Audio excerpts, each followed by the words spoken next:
Good afternoon, ladies and gentlemen, and welcome to beautiful Libel Field here in Regina, Saskatchewan. We're here today with the 2023 U16 Western Regional Challenge with Team BC facing off against Team Alberta. My name is Chris Hadisbeck. I'm joined with Olivier Eddy. Hello, hello. It's good to be back with you, Chris, after 1 year without doing any games with you in the booth. That's right. It's almost 1 year to the date. I think maybe a couple weeks earlier this year. Last year we did the U18 six-a-side challenge for the females, which was awesome. So we're lucky to be here.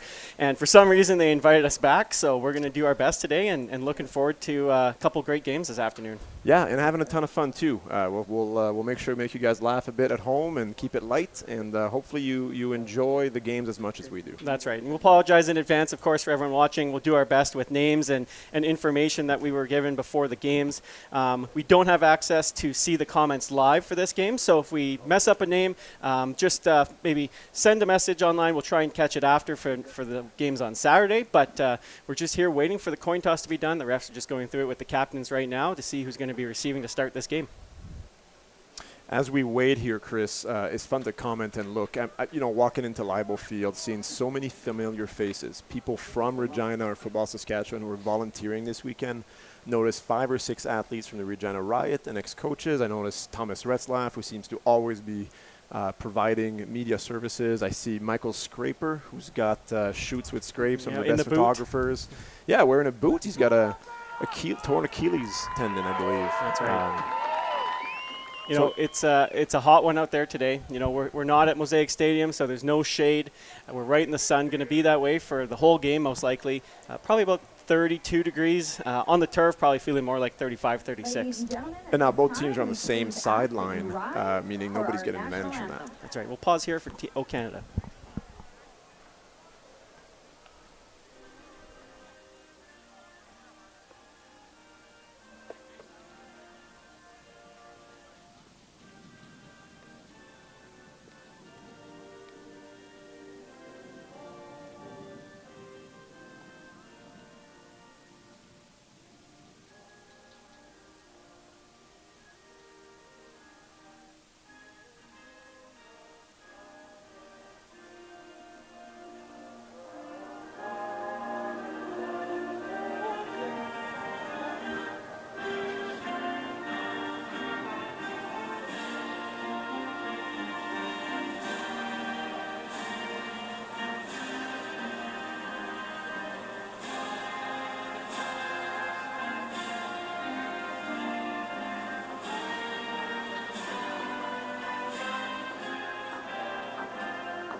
All right, the teams are just getting ready for kickoff here after Old Canada as the refs meet in the middle. Just get ready for the game here. We should mention that we have officials from every province here representing Alberta, BC, and Saskatchewan. We talked to a few of the refs before, some of the local refs that we're used to, and just talked a little bit about that and how lucky they are to have refs from the other organizations here representing their provinces. Yeah, it's really fun for them. They get to learn from each other and communicate a lot. We don't talk about the third team often enough, I think, in football. They're such an important part of Football Canada, of our regional, our amateur football. And it's going to be interesting, too, because they haven't exactly worked together a lot of games. This is the first game they're doing together as a crew, so that can be challenging as well. Yeah, some of these officials have experience with that, whether they're doing CGFL games or U Sport games where they're used to working with refs from other provinces, other cities. But, for this is going to be their first time working together, so we're excited to see how that comes along here. Looks like the team's set up on the wrong side of the field here, but it will be Alberta kicking off to BC. I'm interested to see what happens if Alberta kicks the ball to number 88, Logan Wagger.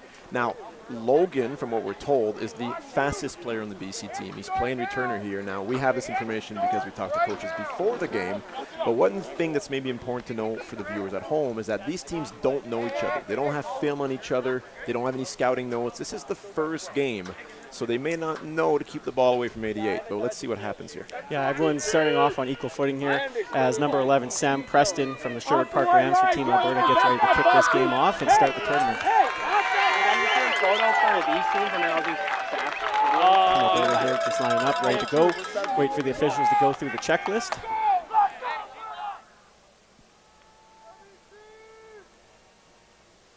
All the officials look ready. Ball's whistled in, and we're ready to start this game.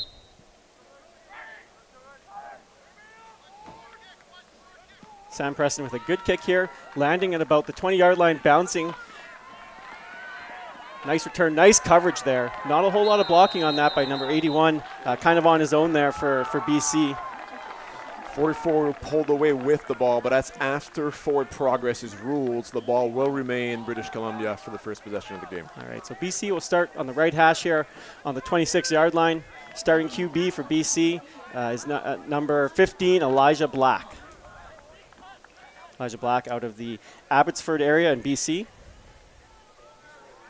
Now this will be interesting. It looks like Team Alberta is lining up in a traditional 4-3 defense and one safety high. We're about to learn a lot about what's to come. All right, BC breaks the huddle here. Starting running back number 7, Peyton Mansfield. Looks like he's going to actually bounce out here, maybe go out as a wide out. Little confusion to start the game here for BC, lining up in the quads to the boundary side here.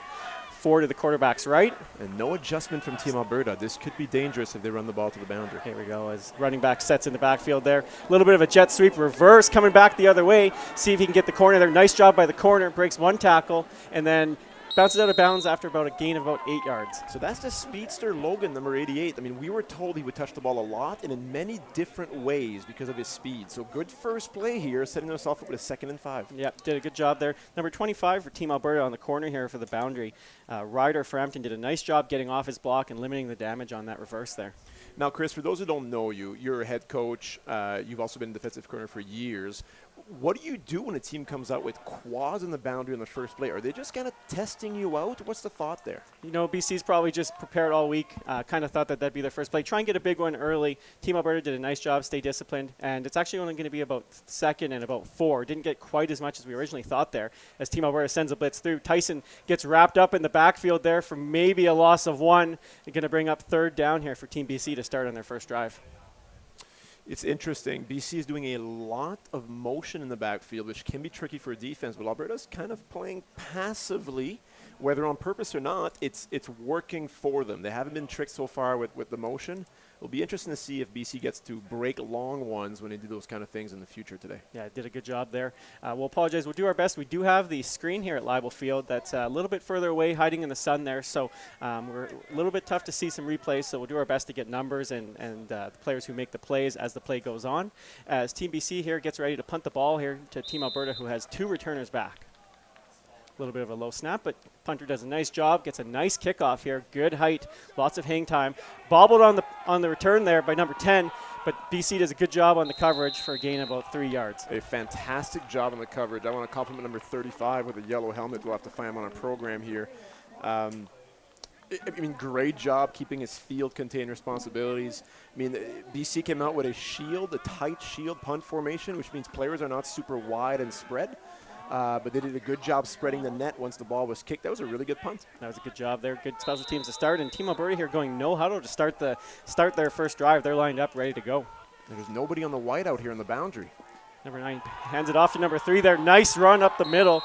That is Aaron Obo out of the Notre Dame Pride in Calgary. Good job, Alberta. Going quick. BC was not ready for this first half, and Alberta's right back to it in no huddle. Yeah, you can tell that they've been ready for this as they've had this drive ready as Nash Marzoff here, starting quarterback for Team Alberta, is under the gun here with kind of an odd formation, a little bit of a power formation, just going to hand it off again here off the left side. Does a nice job, gets about 5 or 6 on that carry. Yeah, and BC is daring Alberta to throw, where the boundary corner is essentially splitting number 1 and 2, leaving a lot of room for a quick fade by number 5. I'm curious to see if Alberta's going to go and throw that ball. So lining up again here, going to stay in that same formation, 2nd and about 4 here to go. Back under center, going to hand it off again, same play. This time BC does a nice job getting in the backfield, but Obo keeps his feet moving and gets that first down. Yeah, great job. The O-line is just working hard and pushing. Big number 66 over there is about 12 yards downfield with his block. You got to compliment that. And they're still in no huddle. Yeah, they look like they're going to keep this momentum going, keep this pace up. Probably had this drive ready to go, practicing here for the last few weeks. So they're going to stay in this. This time we're in the gun here for Nash. He's going to turn, hand it off again. A little bit of a read option. Nash, nice job by Obo there, cutting inside. Nice tackle there by BC, though, to limit the gain. Yeah, I mean, that's a good first positive play for the BC defense. They need to get a stop here because Alberta is moving quickly. It's one thing to go no huddle. It's another thing to go no huddle so fast. Yeah. So this is going to bring up 2nd and about 5 here as Jas Marzov here lines up in the gun again with Aaron Obo behind him, 3 to his left. Tight end on the right side this time. A little bit of a misdirection there. Confusion in the backfield. Ball ends up on the turf. Aaron Obo does a nice job to fall on it. Going to bring up 3rd down. It looks like the field goal team's coming on. Yeah, decision time for head coach Derek Fink. We're looking at a 32-yard field goal. And this level of play, this is no gimme. It's a long field goal to do, but the conditions here today are good. You've got a turf field, sunny day, nice and warm. The ball should fly. So we've got our kicker lining up here for a 32-yard field goal from the left hash. Yeah, so Sam Preston here. So, Olivier, we obviously coach together. You're kind of a special teams expert, so you're going to be able to provide a lot of commentary on what we see from the specials this weekend. Yeah, and what we saw in the warm-ups is that our kicker here did a great job just at the end of warm-ups getting some kicks through. So let's see what we got. All right, ball is snapped. Sam lines up to kick it low to the left here. Going to end up bouncing on the turf. Wide returner here going to be able to bring this out, see if he can get it to the 1-yard line. But the coverage does a good job in the end zone there, so that's going to end up being a single point for Team Alberta to start the game. Yeah, and that's totally fine. You want to go and punt the ball from the 32-yard line. If you get lucky, they'll start on the 10, or maybe you will take a single. I don't mind the decision here to kick the field goal. If they put it through, they feel great. They don't, it's still a decent result. It's 1-0. They get their defense back out there. Good first drive for Alberta. I was impressed with the offense. A little bit non-traditional, but very, very nice. Some unique formations, playing with a tight end, going with that pace there, so good to see. And as Team BC gets ready to go here for their 2nd drive on offense, the ball will be placed at the 35-yard line. As Elijah Black here is getting the play call coming into the huddle.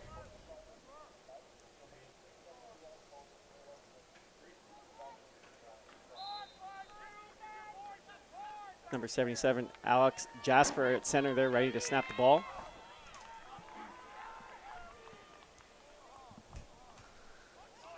Motion here across the formation. Looks like another potential reverse coming back.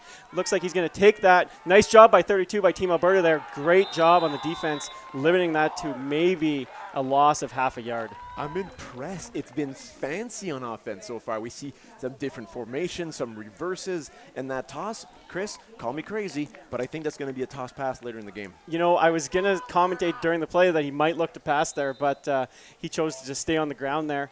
Does a nice job by the defense there, though, limiting that gain.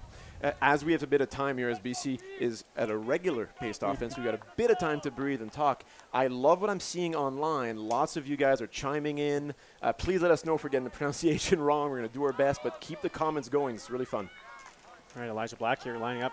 2nd and long. Looks like a screen pass to the running back there, but running back just trips on the turf there. Actually, that looks like a lineman maybe. Maybe a little bit of confusion on the play call there by BC. Yeah, perhaps. I like the idea of throwing a screen pass. I think the Alberta defensive line has been very aggressive. They stopped a few runs, put some good pressure. It's a good way to slow down the defense and kind of make them hesitant. I don't mind the play call. Unfortunately, it wasn't great execution on that one. All right, so Team BC here will line up to punt once again.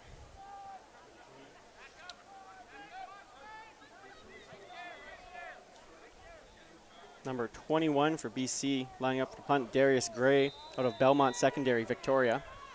The score indeed should be 1-0 for Alberta. Just a little typo here on our side. Nice kick there. Bobbled again on the punt return here. Number 10 backs up to get it.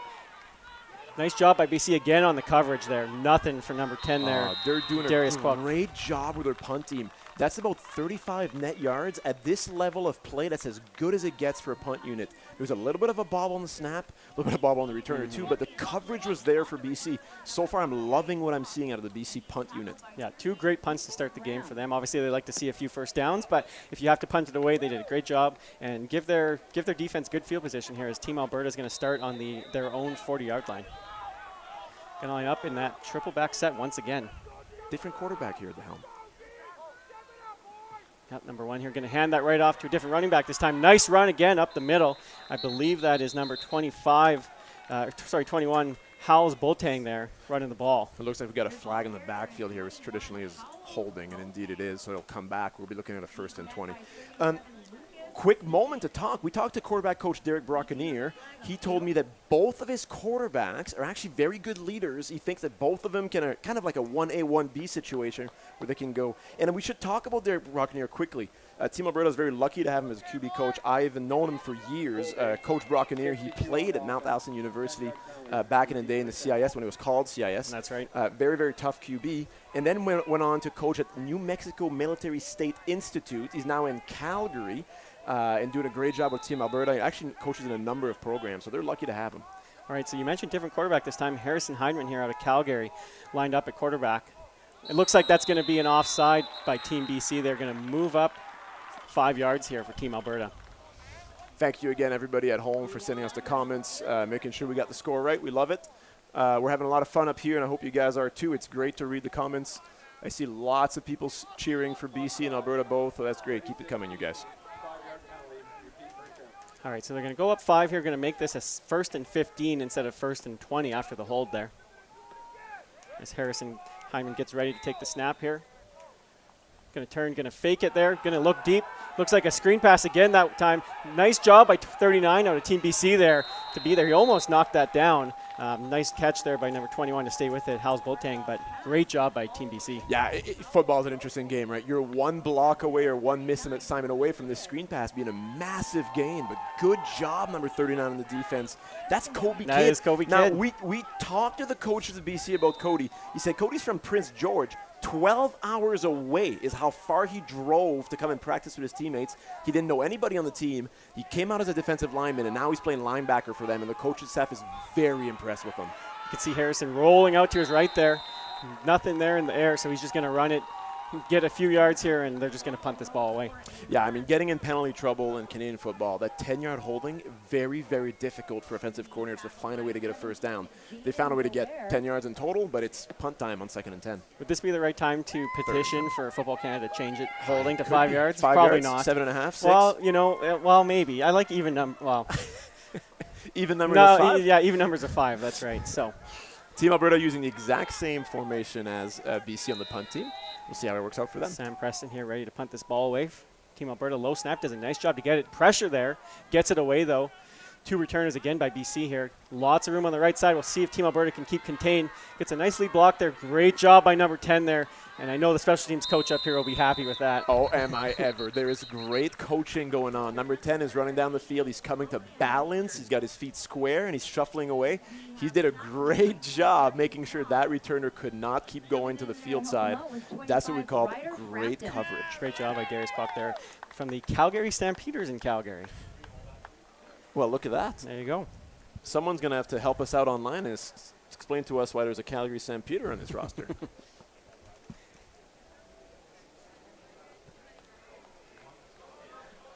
All right, so Team BC here getting ready again to snap the ball. A lot of special teams battle so far. Obviously 3 punts and a missed field goal so far. So another penalty on the play there, though, by Team BC. Looks like was a legal block.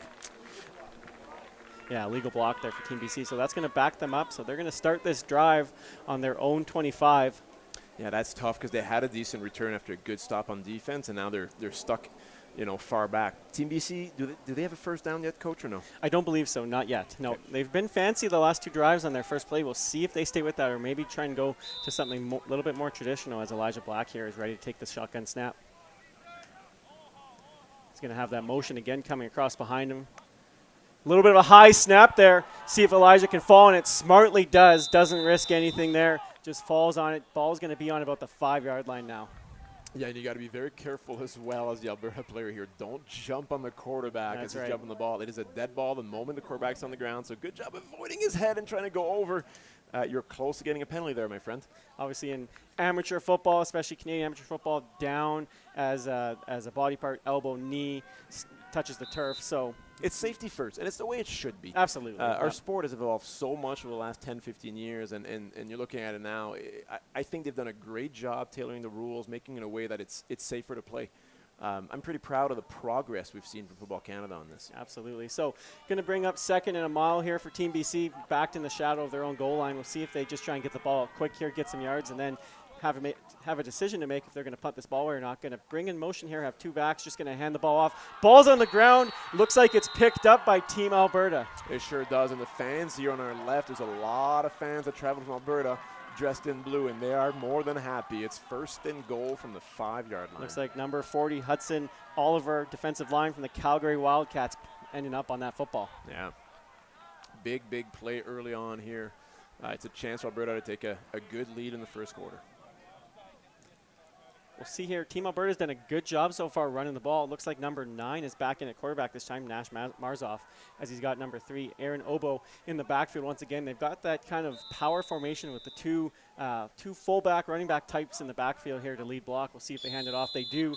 It looks like he's going to go off the left side, and play is blown dead there, maybe not quite whistled in. I like the one on the left side. That's behind number 82, Dylan Mahan, who's a receiver, but he's also a fullback, a tight end. He plays almost every position on the field, and he's just basically, we were told by their coaching staff, he's just a great blocking receiver. His versatility makes it very nice for this offense. All right, so procedure there on Team Alberta, so that's going to back them up 5. Still bring up first and goal, though, for their first play here, and they're going to spread out a little bit more this time. They've got 3 to the boundary to quarterback Nash's left. As Aaron comes here, he's going to look to pass that way to the left this time. Going to throw it to the back of the end zone there, right on the end. He ends up with it, but he's out of bounds. That's a heck of a catch. It's too bad that's not going to count. Yeah, it's unfortunate. It's a great play by the receiver. As a quarterback, you want to hope and wish that he just throws the ball a little bit earlier. I think he had it. But he did give his chance. He gave his receiver a chance to make a play. You just wish, as a quarterback coach, maybe that ball came out a half second earlier. That looks like that's number 87, Heaton Yip from the Calgary Cowboys there. Nice job. Did his best to stay in bounds, but brings up second and goal now. Nash Marzoff here going to take the snap, going to roll to his right again. He's going to keep it this time, though, try and run it in. Does a nice job finding a lane, and he's going to be brought down at about the 2-yard line. A great display of athleticism from that quarterback. I'm not sure at first if that was a design run or not. I almost felt like the running back couldn't get on the outside shoulder of the defensive end to allow his quarterback to booth. It made the quarterback right away tucked in and went in. So I'm not sure if that was design or not, but either way, our head coach here has a decision to make on 3rd and goal from the 2-yard line. We've got a late substitution from BC. It looks like the officials allowed it. Yeah, it looks like Coach Derek Fink's going to go for it here. And his team Alberta snaps it when they're not ready. And Aaron Obo keeps his feet moving and gets the first touchdown of the tournament for Team Alberta. This fast pace is paying dividends for Alberta. I'm not even sure BC had all their players off. I was expecting a flag on that play for too many men on the field. But, regardless, Alberta puts it in. Nice job there by Team Alberta, just grinding out after that penalty, getting the yards, and then going for it on 3rd down. Coach Fink there deciding to be aggressive and puts Team Alberta up 7-0 here. We'll see if they can get the extra point as number 11, Sam Preston, lines up. Well, it's been a fun game so far. We're seeing a lot of different things on offense, tight end sets, 3 or 4 players in the boundary, some good motions. It's been fun to watch. Nice job by the holder there to get the ball down as Sam Preston puts that through, and that will make it 8-0 for Team Alberta to start this game. Thank you, Wenz, for clarifying here the Calgary Stampeders question. So that player's on the Stampeders summer games for Alberta and not actually a Calgary Stampeder. To be frank, I didn't actually think he was a Calgary Stampeder. Right. We're just kind of making a joke out of the fact that it has the same name. So Aaron Obo, to start the game, we've got our live stats here in front of us, which is great. Aaron Obo, 6 carries for 36 yards and an average of 5.7 and now a touchdown. Yeah, when you're averaging close to 6 yards a carry, that's trouble. So BC's going to have to find a way to adjust, whether having more players in the box. They got to do something to stop the run, otherwise Alberta's going to run away with it. It'll be interesting to see if Team Alberta keeps going with that quarterback switch, kind of that quarterback running back combo, and switch it every drive. Obviously, they had success on that drive. Now, starting on the 5-yard line, that definitely helps, but Sam Preston here getting ready to kick the ball off.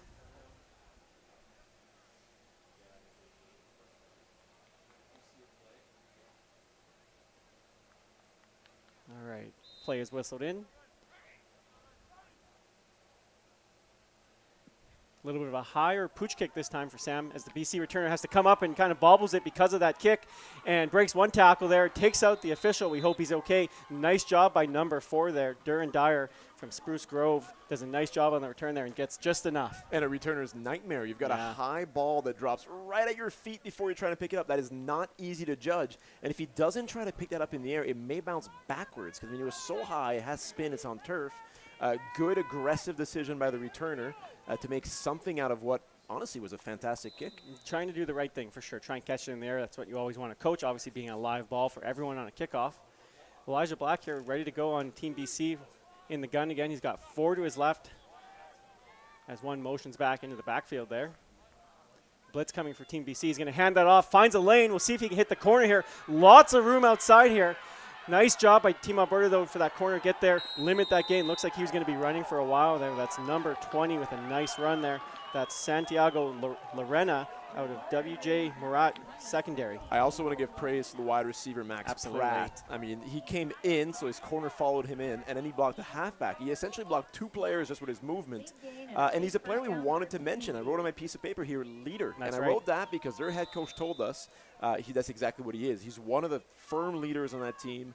And it's great to see him make a big play. We don't talk enough about receivers blocking, right? We always talk about them scoring touchdowns, but it's nice to highlight that for them. Yeah, incredible block there. Does a nice job. Biggest gain of the day so far for Team BC as they're going to motion again here into the backfield, going to a kind of a 2-back second to hand that ball off again here. Number 7 running off the right side, keeps his feet moving. Nice job there on both sides. That's number 7 for Team BC, Peyton Mansfield with a nice run there. Yeah, and now we're looking at a 2nd and 5, 2nd and 4.5. It gives BC kind of a chance to call almost anything they want.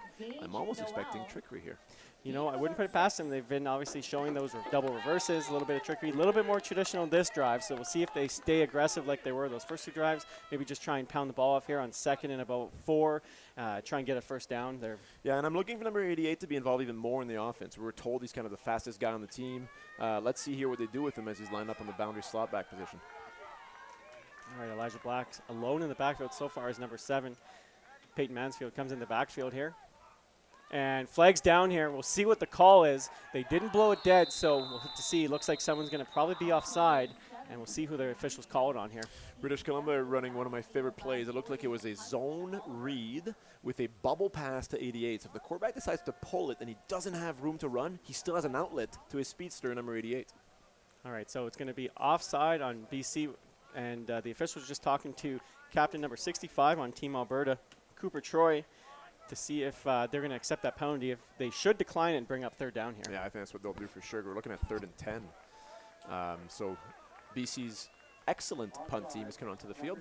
I hope I didn't jinx them because they're doing a great job so far punting the ball. Well, we're going to give an announcer's jinx at some point, so we'll see if you get it out of the way now or if it's going to come later. But they've done a great job. Keep it for the final game that's of the championship. Right, that's right. Then they can blame us. That's right. That's right. Number 21 done a great job so far. That's Darius Gray punting the ball here out of Belmont Secondary in Victoria, BC, as he lines up here to punt again. Number 10 again back to return there. Darius Kwok out of Calgary. Great snap this time. Fantastic kick once again. Nice and high. Nice job catching in the air there. Again, good coverage, though. Keeps his feet moving, breaks one tackle, and does a nice job there. Caught it in the air, kept his feet moving, got positive yards. Yeah, when you catch the balls in the air cleanly as a returner, good things usually happen. BC actually had some very good coverage. You got to give credit to Alberta on the return on this one. Ended up getting about 8 to 10 yards on the return. That was a good individual effort. That's going up 1st down here on the 43-yard line for Team Alberta. We'll see if they can keep that momentum going. It looks like they are going to bring in the second QB and second running back, or not second, but the second set that they've been using so far today. So number 1, Harrison Hyndman in the backfield along with number 21. BC seems to be short a player in the box here, so if they run the ball, they'll be in trouble. We might get a timeout from the coach. Looks like they're going to get that ball off here. They're playing 12 against 10 right now. They're 2 players short on BC defense. Substitution issues, but that doesn't seem to matter much, does it? No, that's a great job rallying up there to make that big hit on the sideline. They're going to be saying on film we'd only need 10, but that's a good job. Kind of got away with it there. Can't there you see go. the 2 number. players are running on now. A linebacker and a D lineman was missing on that, so they're fortunate that Alberta didn't call a run play right up the gut. That looked like number 15 there in on the tackle, Ryder Small out of Sherwood Park. That's Team Alberta. Sorry, looking at the wrong roster. That's Elijah. BC showing a 5-2 now with 5 defensive linemen on the field. All right, they're going to hand off the right side. Does a nice job finding that lane for a big first down for Team Alberta. Yeah, that's a 17, 18-yard gain here. Great job piercing through. When you do bring that many players on the line of scrimmage, it does one of two things. You either get a tackle in the backfield because you're there, or if you get past that first level, they have one less defender to chase you down. So good job on Team Alberta. Hals Wotang there out of Camrose with a nice run, getting a big first down for Team Alberta. As Harrison Hyman lines up again in the gun here with the fullback and Hals in the backfield. Playing with that tight end set again here. Just going to turn it off, hand it off again here. Nice job by Team BC there, though, to limit that gain to about 1.5 yards. Hey, fantastic job. Double tight end set. It's not easy for the D-line linebacker group to kind of fit on their runs, but I got to say they're playing aggressive and strong. That was a great play. We're looking at second and long. Nice play by Aiden Stringer out of Vernon secondary on that tackle. As the quarter is done, they're going to switch sides here at Leibel Field. We just want to say thank you again. My name is Chris Haddisbeck. I'm here with Olivier Eddy at Leibel Field in Regina, Saskatchewan for the 2023 U16 Western Regional Challenge as Team Alberta leads here 8-0 at the end of the first quarter. We're having fun. I hope people are having fun listening to Chris and Ollie in the booth. Right. Or is it in the booth with Chris and Ollie? I like in the booth with Chris in the and Ollie. booth with Chris and Ollie. Yeah, we're having fun. It's good. Keep the comments going. I'm seeing a lot of go Alberta, go Team BC. Feel free to also tell us some anecdotes about some players. Maybe it's a family member of yours or somebody you've played with and you're cheering them on. We'll try to give you a shout out on the air as well.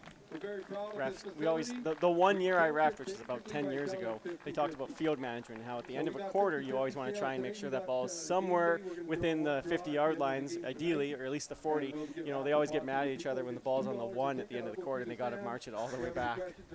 Not something they control very much, No, but that's definitely right. more fun when they only have to march off 7 yards. I also have what we call our mega 50-50. We sell these tickets. We're seeing here some of the volunteers here at Regina Manor Football who are talking about 50-50. There's a decent crowd here. There's hot dogs and burgers. It's a nice atmosphere for a game here in midweek. It's a good crowd for sure. We obviously mentioned at the start of the game, too, that it is quite hot out here. So great job by all the fans to be out here. We expect the concessions to be busy. Lots of waters flowing, lots of Powerades over there. Difficult to tell, but the wind is going a little bit right to left for us, which I believe is the same angle for you at home. So British Columbia now has a bit of a wind in their back. Now, it's not a big factor today, but something to note.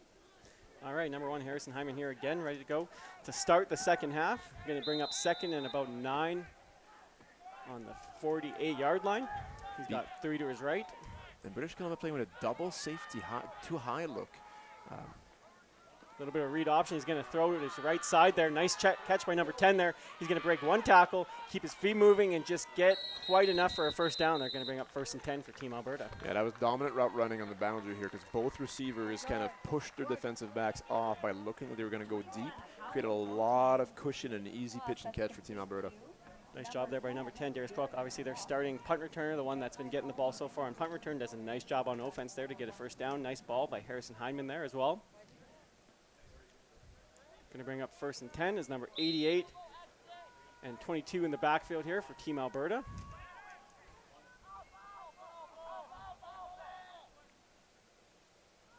Receiver in motion. Harris is going to catch that snap, going to hand it off there right up the middle to number 21. Just does a nice job keeping his feet moving. Nice push by the O-line there. Does a good job. Going to bring up 2nd and about 5 here. Yeah, decent stop here by Team BC. I mean, Alberta is imposing a little bit with the run game. They seem to have a bit of an edge. When it comes to their offense playing against BC's defense, BC has to find a way to get either a turnover or a stop here. What you cannot do is let this game go to 15-0.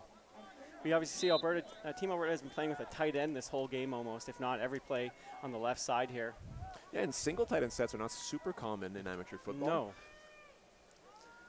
All right, Harrison gets ready here, 2nd and about 5. He's going to fake the handoff, going to throw to a wide open receiver, bobbles it at first, comes down with it. We'll see if he has the yards. Looks like he's going to have a first down here for Team Alberta. Yeah, nice pitch and catch. It looked pretty easy from a quarterback point of view, and as you said, a little bit of bobble, but as a receiver with good technique, he's got his eyes on the ball, which allows him to catch it the second time. That's Heaton Yip with a nice catch there. Bring up first down for Team Alberta. They're going to go in the no huddle again here, keep that momentum going.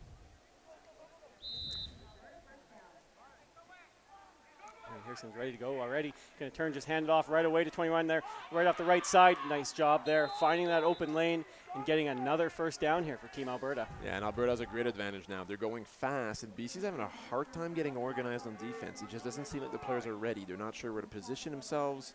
and they're not aligned. They're not in their stance when the ball is snapped, and that really helps the Alberta offensive line.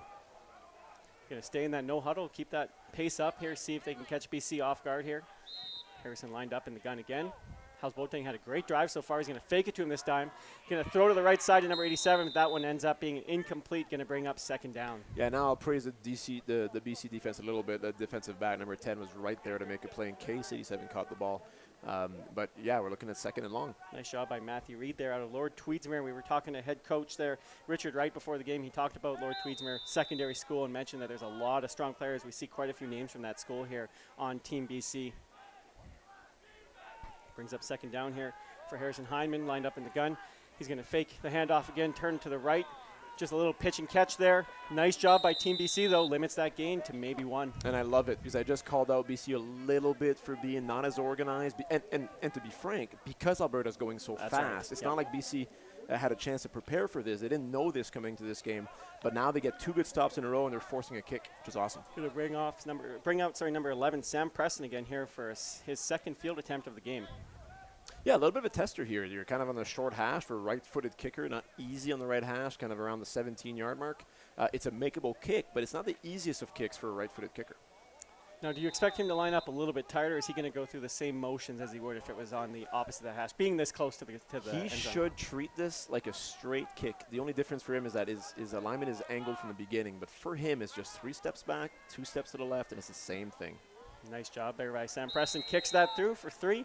Going to bring that lead up to 11-0 for Team Alberta. Yeah, and he made it look easy. That was textbooks from a kicker point of view. And you're right. Your question is so good because optically, for a kicker on the right hash, it just looks weird to you. The way you're aligned, it just doesn't feel right. You've got to find a way to ignore all of this and just treat it as a straight kick. The only difference is you're not kicking over your center's head. You're kicking over your left tackle's head. But you got to ignore all of that and just take your steps, which he did quite well. That's right. And for those of you that watch the Canadian Football League, last season they moved the hash marks in. Now, we are playing Football Canada amateur rules, so the hash marks in amateur Canadian football stayed the same where they were for the last 100 years, however many years it was. So something to note, maybe if you've been watching a lot of Canadian football so far over the first few weeks, just something that might look a little different than what you've been seeing so far. Yeah, and they had to make it easier for the CFL kickers because it was so difficult for them being on the long hash. But these kids here in the other 16 level, they can handle the wide hash and put him through just like That's you saw. right. That's right. So Team BC had the option to return there or just take the ball. So they're going to choose just to start with their offense here on the 35-yard line, as the officials are just checking which hash they want to start with. Obviously, when you get the choice after a field goal, you get to choose a hash, but it looks like they're just going to go right in the middle. So the offensive coordinator there for Team BC doesn't have a preference. So. Hey, just a reminder, Guy, to be polite online when we write some comments. We don't want to see any kind of swear words or any kind of insult to the other team. Just be nice. This is amateur football. We're having fun. We're trying to enjoy the game as best we can. All right, Elijah Black here ready for Team BC. Starts up 1st and 10 on the 35-yard line.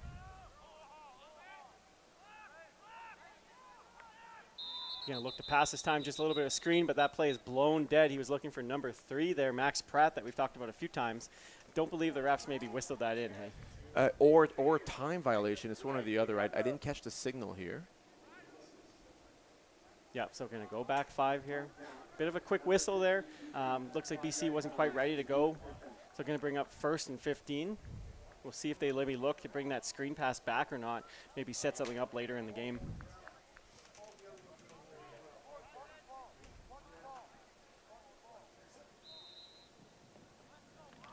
All right, Team BC breaks the huddle here. As number 77 for Team BC, that's Alex Jasper playing center.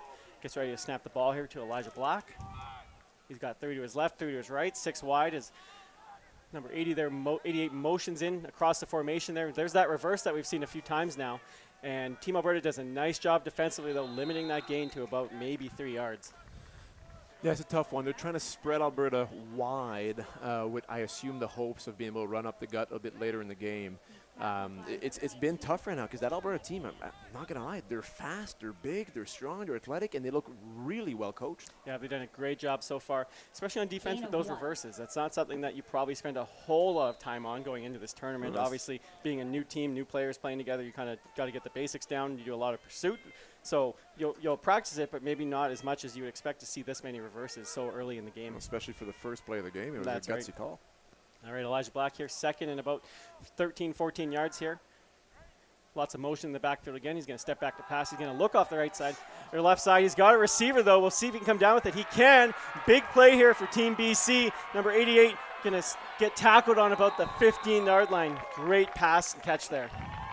Yeah, it's about a 60-yard play. There was a post wheel concept on this side. So the post took the free safety away and one defensive back, and the wheel opened up a little bit late. I actually thought the quarterback underthrew the post. From my point of view in our angle here in the booth, I thought, uh-oh, he missed him. Yeah. But no, he had him the whole time. He was ready for that wheel route. What a great play for BC. They needed to answer back, and now they're in a position to make this game at a minimum a one-score game. So that's Logan Wager, I believe, out of Lord Tweedsmuir. We've talked about that school already. The head coach talked to us before the game, mentioned that his roster number or jersey number on our roster is wrong, so we actually have the right number now, which is great. Nice job there. We'll be probably hearing his name a few times. Elijah's going to hand that off in the middle for a gain at about 2 yards, just a simple inside handoff there. Okay, so now, Chris, you're a head coach. This is kind of an interesting position. It's 2nd and 8, if you will, from the 13-yard line. Do you know already that it's 3-down territory and you want to run the ball here for 5 yards and 5 yards, try to get a first? Or are you trying to get your first down on this play here, thinking you're going to kick next? Or have you not made your decision yet? I think if you know the strength of your kicker and you're confident in him, I would be telling the offense here to try and maybe take a shot, get that first down, or even just throw it into the end zone. And then if it does become 3rd down, if you're confident in your kicker, try and get those points up on the board. Lots of motion again in the backfield here for Team BC as Elijah back. He's going to take the snap. He's going to look to pass off that left side again, throw into the back of the end zone. Nice coverage there, though, by Team Alberta, going to bring up 3rd down. I like what they try to do here, BC. They motioned a receiver away from the boundary to the field, and that receiver essentially did a return motion, came right back underneath, created a 3 against 2 against Alberta. But the challenge with the motion package right now is that Alberta on the defense, they're not moving. Yeah. Well, they're trying to catch Team Alberta off guard, but they've done a great job so far staying disciplined, maybe playing a zone in the end zone there. Nice job staying with that receiver. You know, not a bad decision by the QB. Throw it up, give him a chance. We talked about before the play, if it falls incomplete, not the end of the world. They're going to bring out the kicker here now for actually, we'll see here if they're lining up the kicker or not. Yeah, Looks BC's like they are. really struggling with their organization. They don't have enough players on the field for about the 3rd time today already. This is tough. They'll likely have to take a timeout here and get the right people on.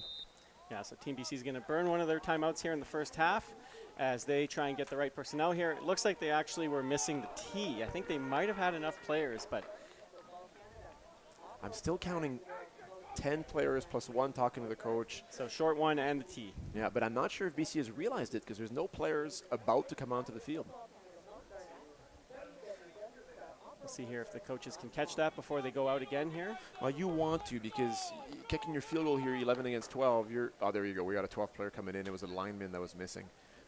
There you go. Now we've got protection for a kicker. We're going to give him a chance to put this through. All right, so Team BC is going to line up here for ball is placed on about the, looks like the 13, 14-yard line. Bring up about a 21-yard field goal.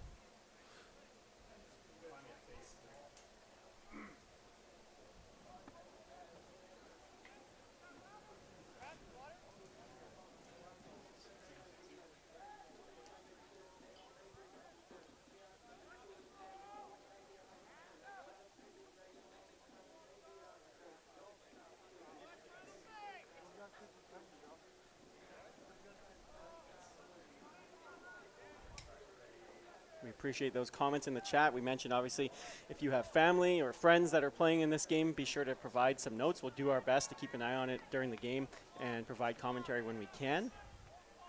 Number 21 lining up for a kick here. That's Darius Gray from Belmont Secondary out in Victoria in BC.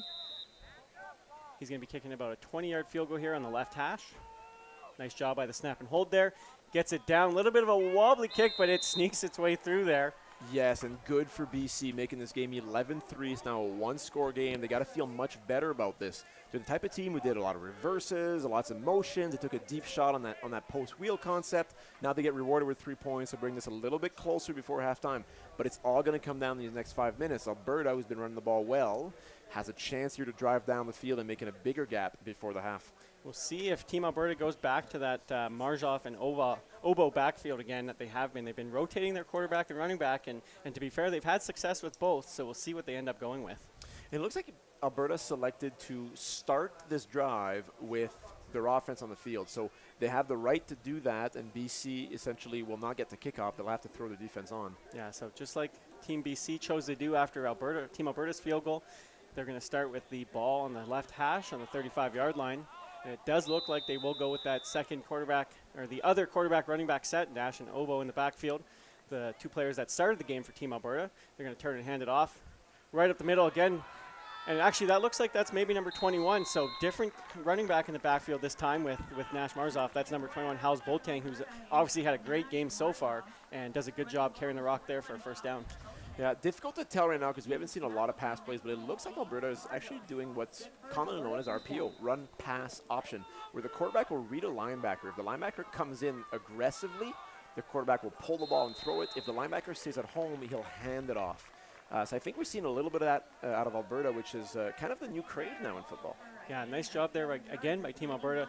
Good yardage on first down.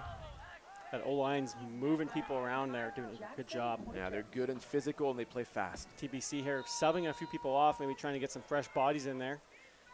Nash is going to hand that off again. He's going to bounce it off the right side, and this time it is Aaron Obo off the right job. Nice one-on-one tackle there, though, by number 9 from Team BC. That's Lucas Segler out of Rutland there with a nice tackle. Yeah, Lucas came up, not afraid of a big running back. He comes off the edge and he makes the play. It is a first down, but it's a very important tackle for Team BC. Yeah, a lot of room out there. So kind of a two-headed monster so far for Team Alberta between Aaron Obo and Howes Boltang. Both doing a great job so far. Nash Marzoff here in the gun. He's going to look to pass this time. Going to look to his left, has a receiver open, little bit of a high throw there to number 87 though. That's Heaton Yip. He's gone to him a few times, just missed him that time. Yeah, and BC is daring Alberta to throw. They've got 5, 6, I think they had 7 players on the line of scrimmage in the last play. They're basically saying, okay, you've ran the ball on us, stop that. And they're doing what they can to force Alberta to throw, which might not be their preference. Alberta's running the ball so well. So we'll see here, 2nd and 10. We'll see if Team Alberta looks to keep that ball in the air, if they try and pound this one out on the ground again like they've had a lot of success. They are going to look to throw here, good pressure. And he's going to find number 87. That's Heaton Yip again. Nice hit there in the secondary, though, by Team BC. That was a great ball placement by Nash there, but great defense as well. That is a great football play. You got zone coverage, a little bit of room. The quarterback puts it where his receiver can catch it. And who comes in? It's number 9 again with great timing to make the hit, and we'll see it here on the replay. So does a great job with making the tackle, and then a nice job in the air there as well. Obviously not afraid to play physical. No, and that's great football. It's so fun to see this at the U16 level. I feel like every year we come out to these things, and the football is getting better and better and better. Absolutely. All the provincial sport organizations have done a great job there with their respective teams and communities building up Canadian football, and it just gets better and better. Obviously, we saw the U18 Women's Challenge last year, and again here the U16 Westerns. Nice punt there this time. Again, Team Alberta's had a great job punting the ball so far. Nice job catching that ball in the air. That is number 88 for Team BC. He's going to try and go all the way to the field side. We'll see if he can get that corner, and he gets pushed out of bounds after about maybe a gain of 10 yards, but does a nice job on that return. Couple of things there. One, at this level, this kind of punting, the location, the airtime, the nice spiral, I mean, that's really good punting. And number 2, the coverage was excellent, yet 88, who's been a speedster, and we've been told this, Logan, he finds a way to still go around everybody and get 7 or 8 yards, because if it wasn't for his speed, the coverage was really good there. You probably would have lost some yards. Nice job by the return team as well, on those wide field returns, a little bit risky for a hold or maybe a crackback block, but nothing there. Does a good job. Yeah, that's well said. All right, so Elijah Black's going to line up here with the ball on the 20-yard line. Motion across, looks like another pitch there. A little bit of a tough one there by number 7. Does a great job just rallying that, and good job by Team Alberta making a tackle in the backfield there. Now, did he fumble and his teammate recovered? We'll see here on the replay. It looked like there was a bit of a motion there. It's tough to see. It's on the far side from us here in the booth. Yeah, the ball's on the ground. Yeah, so I can't tell who quite recovered that ball for Team BC, but does a nice job saving his teammate there. Might have been himself that ended up falling back on it, going to bring up 2nd and 11. Yeah, great awareness, because losing the ball in this field position with about 3 minutes left here in the half, that would have been devastating for BC. All right, so Elijah Black in the lineup, back in that backfield here. 4 to his right, going to motion across though. He's going to look to pass this time off the left side there. Nice catch there. Going to break one tackle here. Should be able to get the first down. Team Alberta is going to push him out of bounds or make the tackle inside right around that 45-yard line there. Getting a big first down. Okay, here's what I love from an offensive point of view. You've got 2nd and 9 or 2nd and 10. you call a 5-yard route, and your quarterback and receiver trust each other. They run it. Timing was perfect. You throw the ball, you get a 5-yard play. Different QB. Different QB. Yep, and number 12. now it's the job of the receiver to make somebody miss. Instead of maybe running the route deeper or trying to force something, they basically listen to the coordinator, say, I trust you, and they went and got a big gain. So apologies, that's Chase Thurston there, QB out of Lord Tweedsmuir. Secondary in for Team BC now. Does a nice job with his first pass there. 2 in the backfield here. Going to hand that off inside to his big running back, number 21. That's Darius Gray.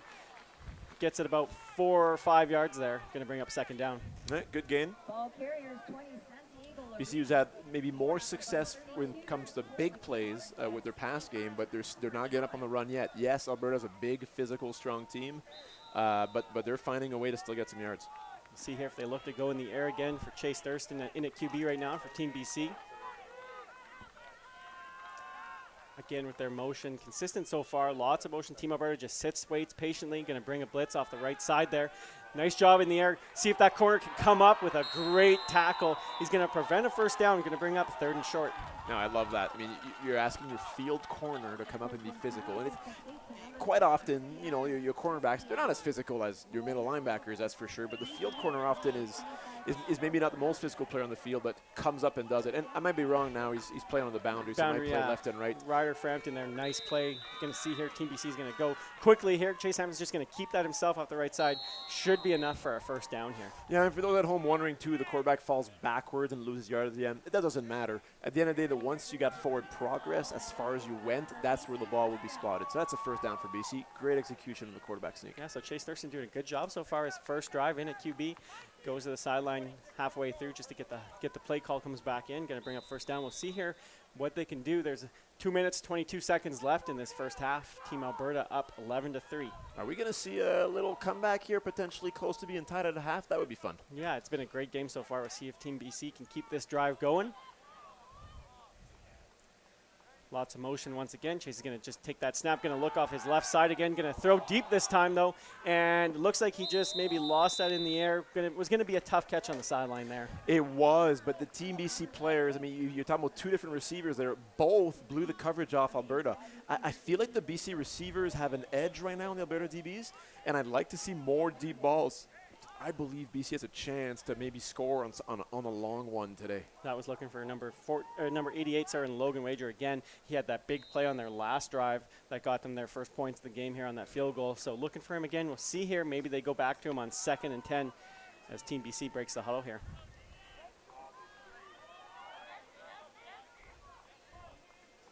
Number 21, Darius Gray, will line up in that slot back again and just motion in as he usually does.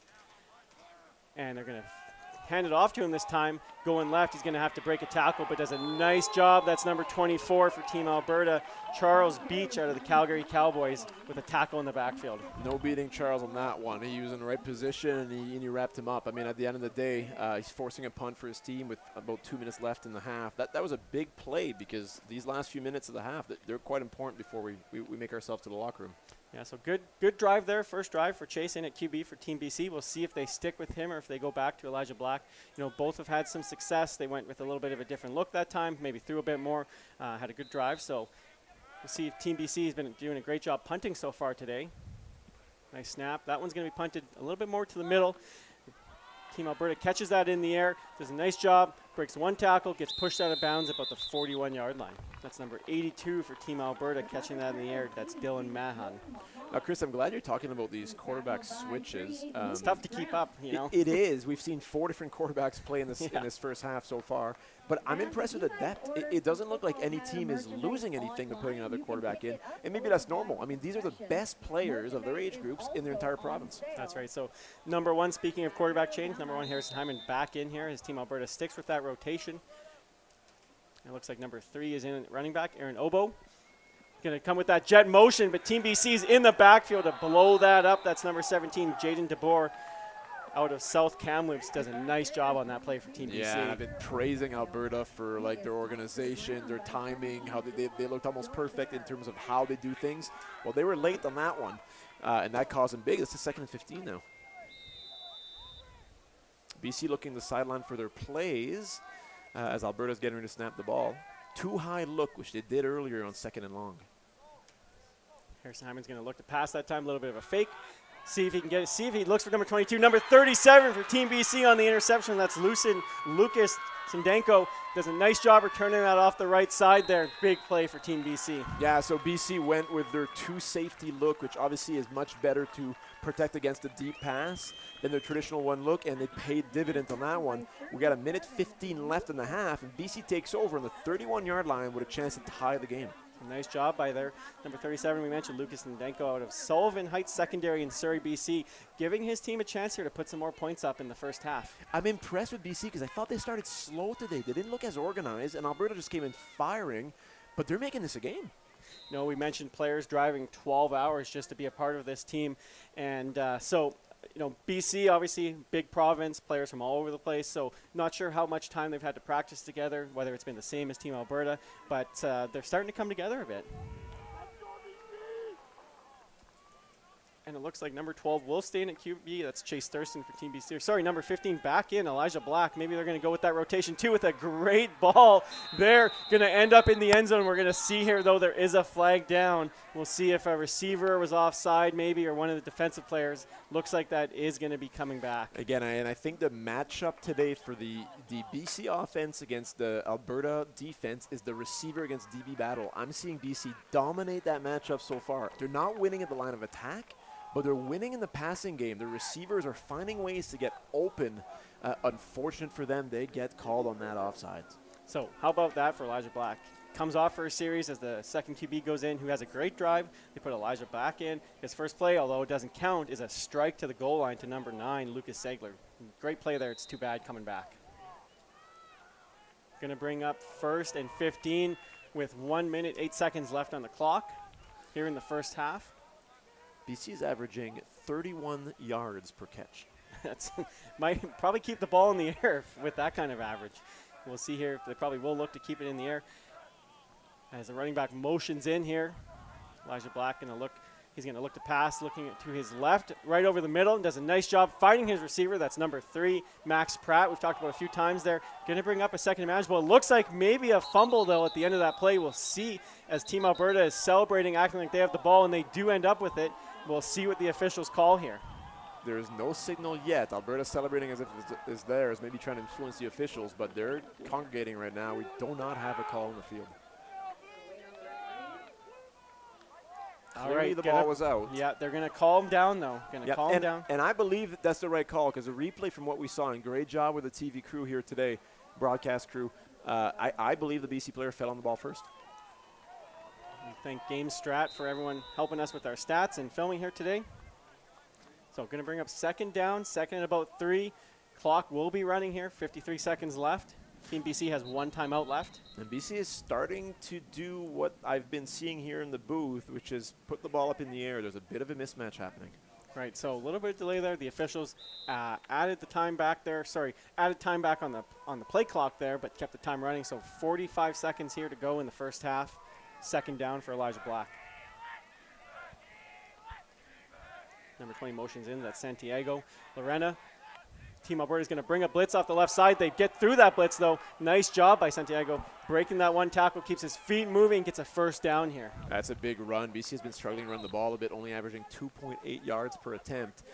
They needed 2.5 or 3 there, and they got it. That's a big first down with 28 seconds to go in the half.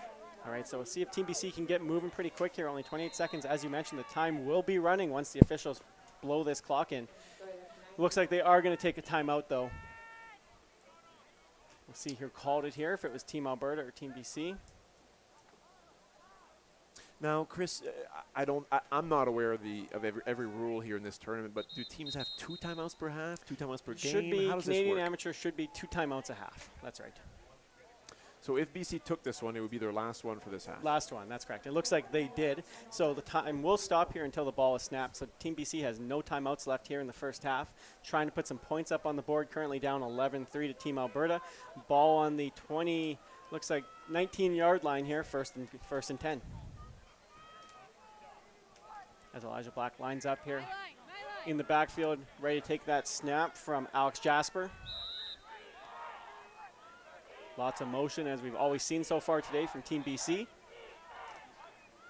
He's going to look to throw. Elijah is off the right side this time. He has a receiver open. We'll see there a little bit of look maybe a little early there by Team Alberta, but no call on the play. Going to bring up second down.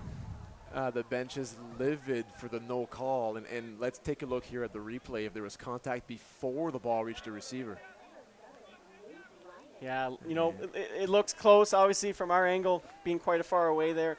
You know, easy to call from the booth, but it happens faster on the field. Yeah, official keeps his flag in the pocket here. So, going to bring up second down. Not a bad ball, though. That's a long throw to make there. It's a long throw. Seeing a lot of comments online about betting on this. This is amateur sports. I don't believe the betting lines are open for it, but I'm glad you guys are having fun in the chat. All right, 2nd and 10 here for Elijah Black. Currently empty in the backfield. We'll see if they motion in as they usually do.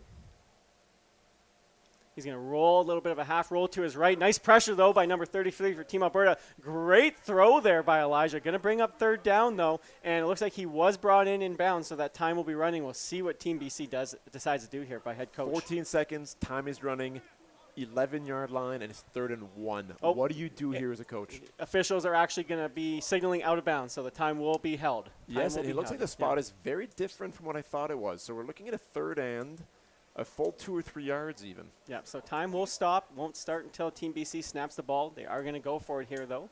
Okay, they readjusted the stick crew here on our end, so it is 3rd and 2. Yeah, do we like this decision to go for it? I guess we'll find out this next play. Yeah, you know, at this point in the game, you know, try and take your opportunity when you have it. They've had some good success in the air on this drive. We'll see if they've had, if they can find a receiver open here. We expect them to probably stay in the air once again. Lots of motion once again. And looks like timeout here. We'll see officials timeout. Actually, looks like a penalty there for Team BC. I'm not sure on the signal. I haven't seen that one. We'll see. It's a rare signal. What do we got? 10-yard penalty. Yeah. So I'm not too sure what the call was there. We'll have to just double check that one maybe later and come back to that. Should have brought our officiating rule book with all the signals. Well, you think we would know, for you guys we would know them at this point after coaching this long. But you're listening to In the Booth with Chris and Ollie, so you don't get every detail right. But what you do get is a 30-yard field goal attempt. This is going to be far for Darius. Nice job by the holder there. Gets it down. See if Darius can sneak that through, and it's good. Great job there by Darius Gray. After that 10-yard penalty, going to make this score 11-6 with 12 seconds left in the half. I am grinning from ear to ear because that's a great kick. I mean, it's a clutch kick to make this thing 11-6 with 12 seconds to go. If you miss a long field goal like that, you've got a speedy player on the other end who's going to try to return the ball against all of your old linemen who are there to protect for you. It's not a good matchup. It's a gutsy field goal. It's a clutch field goal, and it makes it 11-6. All right, so we'll see here if Team Alberta decides to try and maybe throw the ball, or if maybe they'll just take a couple knees here and go into half. Looks like they are going to be planning here to go under center. That's Nash Marzoff. And if they are taking a knee, they usually tell the officials, so they tell both sides, so there's nothing crazy. And it looks like that is what head coach Derek Fink is going to decide to do. A little bit of a push there at the end of the play by Team BC, but they're just going to run this clock off. And yeah, now the clock forgot to run here in the stadium, so this is going to influence things quite a bit. There was 12 seconds before the kneel down. Yeah. Now the clock is running. They should. I guess it won't matter at the end. Yeah, should be able to just run this to 0 and take a knee and go into half here. Well, good first half of football. We've got an 11-6 game. I thought early on Alberta was running away with it. To my surprise, BC answered back, and quite well. Yeah, make that, again, still a one-score game here. Halftime of the first game at the 2023 Western Regional Challenge here at Leibel Field in Regina as Team Alberta leads Team BC 11-6. We thank you all for tuning in and watching. We are going to take a break for halftime here and come back for the second half.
All right, everybody, welcome back to the second half of Game 1 here at the 2023 U16 Western Regional Challenge as we have Team Alberta with the lead 11-6 over Team BC and what's been a great game so far. Yeah, we're having fun. This is good. It's good football. It's interesting because the first game of the tournament, you don't have any scouting notes. You don't really know what to expect. And I think we saw both teams kind of feeling each other out. Alberta preferring to run the ball. BC figuring out that they can actually move the ball if they pass it more. Stats are interesting as well. We can talk about that quickly before the half kicks off again. But it's been fun so far. Yeah, it's been great. And, we want to take a quick second to thank all the volunteers that are making this happen here at Libel Field in Regina, all the employees of Football Canada and all the provincial organizations as well. We appreciate you all tuning in the live stream. Keep the comments coming. We'll do our best to tune in and read them as we go throughout the game. And stats here, you mentioned, Olivier, we have the live stats at reginarams.com/stats for anyone that wants to check that out. We've got QB for team, let's see here, which team? Team BC, Elijah Black, 3 for 5 for 83 yards. It's quite the average. 60% long of 63. And then Chase Thurston had that one drive, 2 for 4 for 30 yards and a long of 25. Yeah, that's 113 yards in the air compared to Alberta's 22. You can tell the offenses they're just geared differently. That's right. Harrison Hyman for Team Alberta, 5 for 7 for 22 yards and a long of 10. And then Nash Marzoff, 3 attempts but no completions so far. Yeah, so, 10 passing attempts, 22 yards. It's not what you want out of your quarterback play. They do have an interception as well, but they are running the ball and they're posing their will. On the run side of things, we've got one running back with 10 yards of carry, one running back with 5 yards of carry. You've got a quarterback with 7 yards of carry. Those are very good numbers. Yeah, they've done a great job. Team Alberta running backs, Howes Boateng, 6 carries for 62 yards, average of 10.3 and a long of 19. So I wouldn't be surprised to see if they keep giving him the ball here in the second half, although Aaron Obo also doing a great job as we are getting ready to kick off the second half here. That's number 21 for Team BC, Darius Gray, kicking that ball off. A little bit of a pooch kick to the gap on the return team there by Team Alberta. Does a nice job fielding that off the bounce there. And good coverage there. Looked like that was what Team BC was planning to do, just a little bit of a short kick and limit the return. Yeah, sometimes it's the right strategy. Instead of getting the ball to the best 2 returners of the province, you decide to kick it a little bit shorter and to live with the results that you get there. And for Alberta to start the drive on the 34-yard line, it's a good result for the kickoff team. And they are going to go back to that hurry-up offense. Looks like Nash Marzoff going to start here for Team Alberta at QB in the second half. Quickly offside, and there's going to be a flag offside there for sure. A little bit too quick there for maybe Team Alberta. Yeah, I mean it's nice when it goes well with the no huddle and the quick pace, but you you got to be careful of your timing. Yeah, so offside there from a couple receivers, so they're going to bounce back 5 yards here, bring up 1st and 15 to start the second half on their first drive.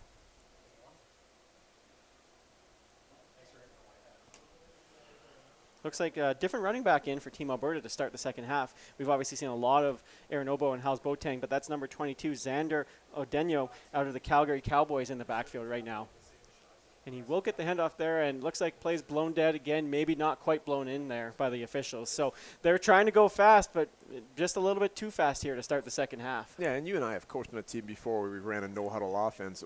You got to tell your quarterback and your center field the whole offense, you cannot snap the ball till it's been blown in. It's one thing to go fast, but if you go too fast, it bites you. So it looks like no huddle there. See Team Alberta going to stay with the same play call. Actually going to keep it that time in that read option. Nash does a nice job there. Ball's on the turf, though. And number 10, it looks like for Team Alberta, is going to fall on that. That's Darius Cook. Does a nice job recovering the fumble. Just like they planned. You get 8 yards on the pitch and catch, and you fumble it forward for 4, and you get your first down. Jokes aside, great job there. This is clearly a run-pass option type of play. Quarterback pulls it. We've got an open receiver behind the linebacker who got suckered in with a run. Great quarterback play. Team Alberta lines up with that tight end here to the right side again that they've done all day here. And Nash is going to turn, hand that ball off on the right side. Nice job by Team BC, though. Limit that gain to about 2 yards. Yeah, so now it's 2nd and 8, and Alberta will be tempted to pass, which hasn't been their forte so far today. Good job, defense. Ball is going to be placed on about the 48-yard line, kind of middle, 47.5. Bring up 2nd down here, see if Team Alberta can keep this first drive going in what's been a great game so far. Going to stay in that hurry-up. Nash going to RPO again, read it, going to look to his left. He's going to keep it this time, though, and doesn't have much off that left side, so smartly as you celebrate the slide there from the QB. I'm selling the slide, but I'm also holding my breath. We have a wide open receiver on the sideline, uncovered by British Columbia completely, as BC was running around trying to get lined up. The speed again is causing BC issues. Now, thankfully for them, the quarterback had to pull, didn't see his wide out, ended up quarterback sliding in a skip punt situation. BC again struggling. They're substituting players late here. I hope they get this off in time. 2 returners back for Team BC once again, as Sam Preston lines up, ready to take that snap. Nice snap there for Team Alberta. And a little bit of a higher, shorter kick this time, though. Still good distance, though. Gets a great bounce, though. Team Alberta bounce for sure, as he uses the official for a little bit of a block there. He has a lot of blue in front of him. Nice job by 88. Almost sets the edge there and pushes him out of bounds for a small return there.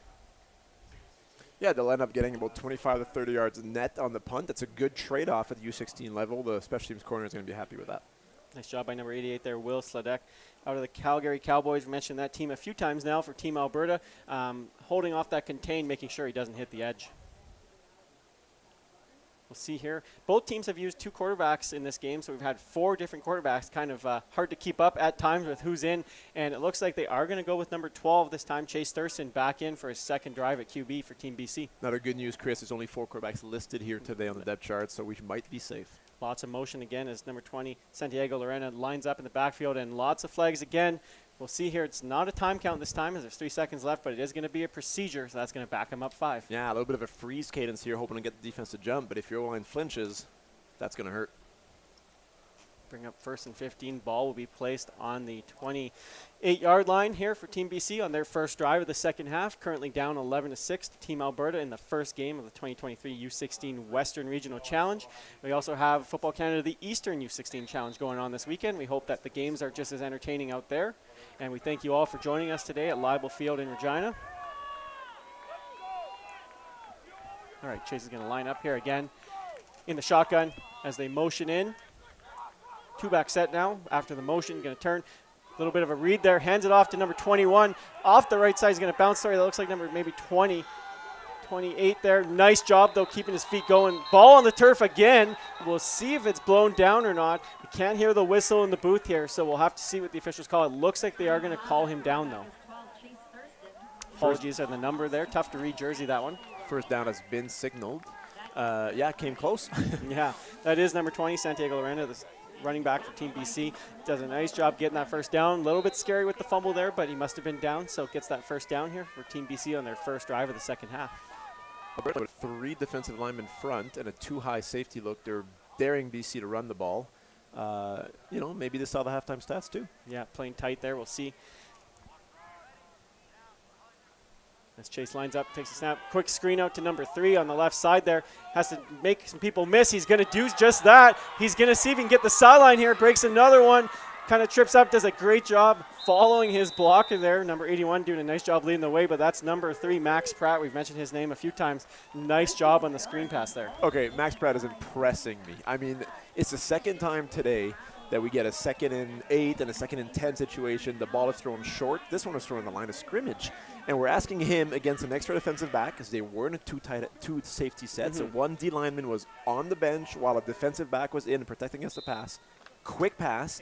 Max Pratt breaks tackles and gets yards. He's having a heck of an effort today and a big influence on the game. Nice job by Aiden McDonald as well, leading the way, blocking for him, not giving up on that play as number 7 motions in here.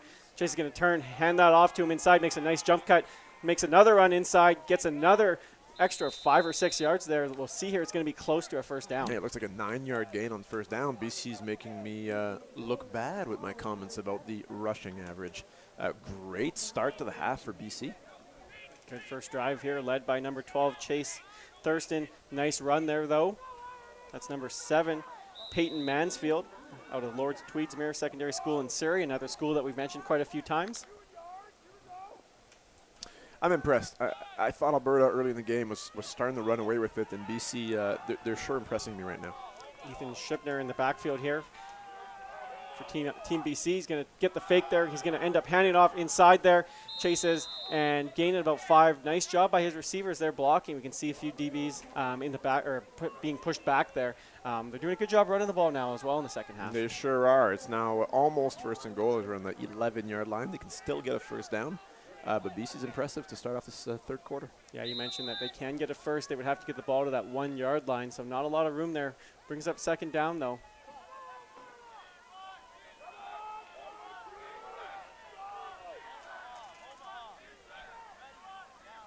All right, Chase is going to look to pass this time. Pressure inside, nice pressure, gets a good ball off for a touchdown for Team BC. Does a great job staying in, taking the hit, and delivering a pass. Yeah, there was pressure up the middle there that Alberta, but at the end of the day, it's a slot back against defensive back, slot back that's inside. Quarterback delivers a very catchable ball. That's an easy touchdown for BC. Great job on the offense there. All right, so Team BC makes this a 12-11 game, their first lead of the day and first lead of the tournament so far. Is it too early to go for 2 here, make it a 3-score game? Probably, yeah? You know, interesting decision here for Coach Richard White out of Team BC. He's going to decide to kick the extra point here and try and go up by 2. And bobble on the snap, we'll see. It might turn into an impromptu 2-point attempt. He's going to be in tough here, though, number 21. Not a lot of blocking there for Darius Gray on the extra point after the bobbled snap. So that will be no good and keep this game 12-11 now for Team BC over Team Alberta. Wow, we're getting a great game of football here today. There's a little bit of nerves, kind of fumbles, some bad snaps. It's the first game of the tournament. These players are new to each other. They don't play high school together, or they don't play, they're in their bantam leagues together because, they're all wearing different helmets. They're learning about each other. But we're seeing some really, really good plays in the middle of a bit of nervousness at time. I'm pleasantly surprised with the level of play overall that we're seeing today. Extremely impressed. Obviously, the best U16 players that each province has to offer. The coaching staff has obviously done a great job scouting their provinces and put together 2 great teams. We expect all 4 teams here to be formidable and for all the games to be pretty good. So looking forward to seeing the rest of the games. We obviously have Team Sask playing Team Manitoba at 7 p.m. Saskatchewan time tonight. But we're looking forward to seeing the end of this Team Alberta, Team BC game, 1-point game so far. Now, Chris, did I hear you sneak in the word formidable? I did. Well done. I did. If you guys want us to sneak in other nice words deep in the dictionary, please just comment on the webcast and we'll do our best. A little bit of a pooch kick again there for Team BC, but nice job by Team Alberta. That's number 82, catching that ball high in the air. Dylan Mahan out of Bonnyville Bandits does a nice job just coming down with that, protecting the ball, giving his offense. Yeah, and 82 is this versatile player. I'm not surprised to see him play on kickoff return. He's a great blocker. Their coaching staff said he's the best blocker on the team. And he's playing a lot of tight end today. He's playing on kick return. Grade 7, right? Yeah, crazy. Very, very young. Yeah. Grade 7. The future is bright for this young man. That's right. All right, so number 1 back in at QB here for Team Alberta, Harrison Heinman. He's going to hand that ball off to number 22. And he's going to get a first down there for Team Alberta on the first play of the drive. I don't agree with the defensive call there. 2 high safeties against a team that runs the ball so well.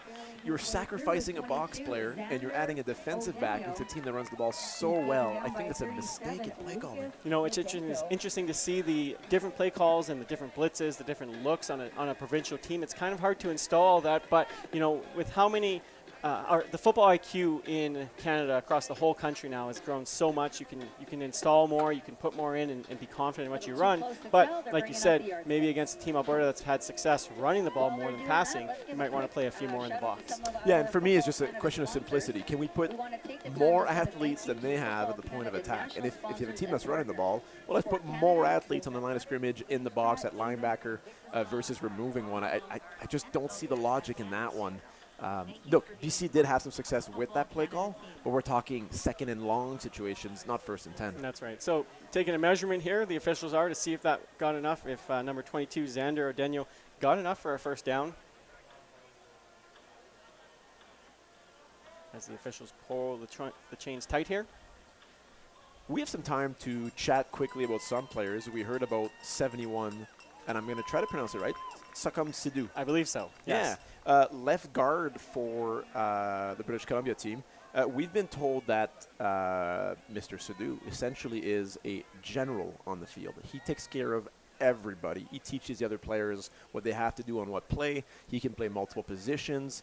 He seems like he's the heart and soul of that offensive line and team. And it's fun to talk about these guys because they don't get the ball as much. They don't score touchdowns. They're not in the newspaper. But I think it's important to highlight when you know you've got some good leaders on your team. So that was just short. It's going to be 2nd and inches here for Team Alberta. We expect them to keep the ball on the ground. Now, if haven't been quite as aggressive as Team BC, but we'll see here maybe if they fake it and try and take a deep shot here. As Team BC, the DBs are playing a bit off on the outside, so probably expecting a run. They are just going to turn and hand it off inside. He gets hit at the point of attack and actually bounced back, but kept his feet going and got enough for the first down on the second attempt. Great ball security, great feet. That number 22 is well coached. You saw some good stuff there from a technique point of view. We'll see it on the replay. He's holding the ball high and tight, and his feet never stop. All right, Harrison Hyman lining up again here, first 10.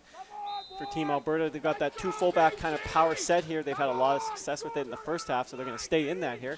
As Harrison's going to turn a little bit of a read option, going to hand that off the left side, and a nice stick there by Team BC. We'll have to get the number of that hit, but that was a great play.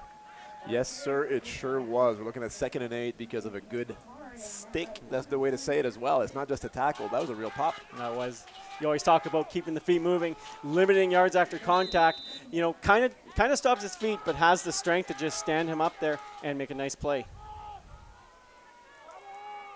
All right, Harrison's going to line up second and about 8 there. Going to find the open receiver just sitting in the open zone there. That's number 87 for Team Alberta. That's Heaton Yip now with his 3rd or 4th catch now for the game. Having a good game. Yeah, a little bit lackadaisical on the defensive side. This is us throwing another word that you've put in the webcast. Thank you very much for giving us more depth. And I'm not the king of pronunciation, that's for sure. I always get these things wrong. I've got a bit of a French background. You might hear it in my voice. So saying a word like lackadaisical, I feel... Appreciate the effort. Yeah, I mean, look, I'm proud of what I just did. We're going to make mistakes. That's okay. As Harrison turns hands off. Nice spin there by Aaron Obo, but nice job by I believe that's 87, keeping his feet on the ball carrier there for Team BC. That's Sam Schmidt, defensive end out of the Okanagan Mission Secondary in Kelowna there, making a nice play. Thank you, Colton, for asking for more interesting words. We're going to do what we can to slide some in. We got to have some fun throughout these games. And thank you for being along with us at home on this webcast. Bring up 2nd and 10 here. Harrison going to turn to his right there again. Find the open receiver. That's Heaton Yip again. That is his 4th catch of the game. Going to bring up 3rd down, though. We'll see what Team Alberta does here. You know what I like about Yip? He doesn't look like the fastest, the toughest, the biggest. He's in the right space. It's like he's got football IQ, and he's like, okay, I'm going to sit in the zone right here. I'm just going to catch the ball and do what I do best. And he's having a great game. They are going to go for it here on 3rd down. We'll see if they stay with that passing attack and see if they can find an empty zone. With that Team BC playing their halfbacks off, especially on the boundary side here, we'll see if Team Alberta can motion someone out and, again, take advantage of that. They are going to hand it off to Aaron Obo inside. Great job by Team BC. Going to force a turnover on downs as the BC fans here and parents are celebrating that big play. Absolutely. The crowd is erupting here on our right. The crowd wearing orange, that is, as BC is, it was 11-0, wasn't it? It was at one point, yep. And we're now looking at 12-11 game, a big turnover on down, and BC gets the ball back deep enough in their territory. They're going to have to go about 75 yards if they want to score. All right, so good job by Team BC on defense there as they start. Here we'll see what they come out with at quarterback, if they go with Elijah Black or Chase Thurston. Looks like they are going to go back to number 15, Elijah Black at QB out of the WJ Mowat secondary out of Abbotsford. As Santiago Lorena comes in and he gets that ball outside. It looked like his knee was down, so that play is going to be blown dead. We talked about earlier in amateur football that the play is dead once the ball carrier's knee is down. Yeah, it's a tough one too. So from a coaching point of view, you tell your athletes, like, do not drop to your knees to catch a screen because you'll lose yards. Now, this athlete might have thought he could get back up early enough, but at the end of the day, he gets called for, well, it's a catch, but you lose yards on that. Yeah, that's Milano Peloso with his first catch of the game out of St. Thomas More. Going to bring up 2nd and long now, 2nd and about 13. There's Elijah back empty in the backfield right now. As they motion in, as they've been doing all game, he's just going to hand it off to his left, and a great job by Team Alberta. That's big number 65. As there's flags down. Team Alberta 65, that's Cooper Troy, defensive line out of Leduc with a nice play there. We'll see what the call is. Yeah, and is it Cooper that also got a forced fumble or maybe a fumble recovery earlier today in the first half? He's having a strong game. Yeah, he's a big body in there for Team Alberta. The penalty on the play, I believe, is horse collar here, high tackle. So we're looking at an automatic first down for BC. Yeah, looks like they are going to push that up 15 yards, bring up first down for Team BC. You know, if you're the defense or the BC coaching staff, you'll take that first down however you can get it. Oh, yeah, you're happy because, well, A, you need it. You just got to turn over on down. You've got a 1-point lead, some sort of momentum here. That's a big, big penalty. Love seeing the fans in the stands here having T-shirts, number 10, the Big Puck. Great T-shirt, love that. Team Alberta. All right, 1st and 10 here for Elijah Black, number 15 for Team BC, and at quarterback as they motion in the backfield once again. He's going to turn and just hand that off inside. That's a big hole. We'll see if Santiago can break those tackles or not. Nice job by Team Alberta limiting that after the big gain, but a big first down for Team BC. Big run, untouched until 15 yards or so. Good thing the free safety was there for Alberta. BC is really coming alive. Yeah, we talked about that O-line at that time running off the right side, though. Great job by that Team BC O-line. We'll see if they stick with that ball. Thank goodness our friend Potato on the web chat couldn't bet early on, because the way it was looking, unless he's an underdog better, he might have lost a few potato chips. He might have lost a few potatoes. I like that. Number 77, Alex Jasper, ready to snap the ball again to Elijah Black. 1st and 10, ball on the 42-yard line. Lots of love for Sidhu online. Our left guard. Elijah will look to pass this time. Good protection. Goes right offside, and DB reads it. He does end up with it after bobbling at first. What a great read there by Team Alberta with a big interception. And I'm counting maybe 18, 20, maybe 25 fans up on their feet making noise on the left side, and the other 75 fans in blue. We'll give him credit for making a ton of noise here. The crowd erupted. Alberta needed a big play, and that was a highlight. Let's take a look at the replay. I thought he was going to be gone. If he had secured that, first, he might have been, but ends up coming down with it. And it looks like is that number 25? We've mentioned his name a few times for Team Alberta. That's Ryder Frampton out of Airdrie. And first down here for Team Alberta, ends up in the backfield for a loss. Missed who made the tackle there, but a nice play by Team BC. Quarterback lost his helmet here. I think he's going to have to come off the field for 3 plays. It's an amateur rule that I could be wrong. No, it looks like you're right, as that was Nash Marzoff in at QB, but he's going to have to switch off now for Harrison Heidman. Yeah, that's a tough one. It's kind of annoying as a quarterback. So your helmet gets taken off. There's a chance it was because an opposing player has hit you. The referees were very close, and it didn't look like it was an infraction, but it's just kind of annoying you have to step off. Now, it's done for player safety. You want to make sure that they have the chance to evaluate for concussion protocols, and at the end of the day, that's what we need. The good news is Harrison's not cold by any means, as he does find Heaton Yip on the right side there. Not going to be enough for the first down, but I believe that's Heaton's 5th catch of the game so far. Yeah, a good 7-yard pickup here, but unfortunately it was 2nd and 14, so we're looking at a punt situation. It's funny. Last year we did the U16 women's game, and there's only 6 players for each team, so it's a lot easier to remember the names and the numbers. And now that we're getting into it a bit more, starting to remember the names of the jerseys and the numbers. So one thing about this, and I believe U18 tournament it was. Sorry, yes, U18 for the women's. That was a bit easier on you and I both up in the booth. Is that nobody was going no huddle. No, a little bit slower. We were also at Mosaic last year, so we did have the Max Strawn at beautiful Mosaic Stadium for replays. As Team Alberta does punt it here, they've had a great day so far punting, and another one there by Sam Preston. Nice job angling out to the sideline. Great coverage again with a big tackle, number 43 for Team Alberta. That's Jack Demeter out of St. Albert 49ers. And we've talked about their punt coverage all day, and another great one there. Just a reminder online, guys, you only have to type the same sentence once. We can read it.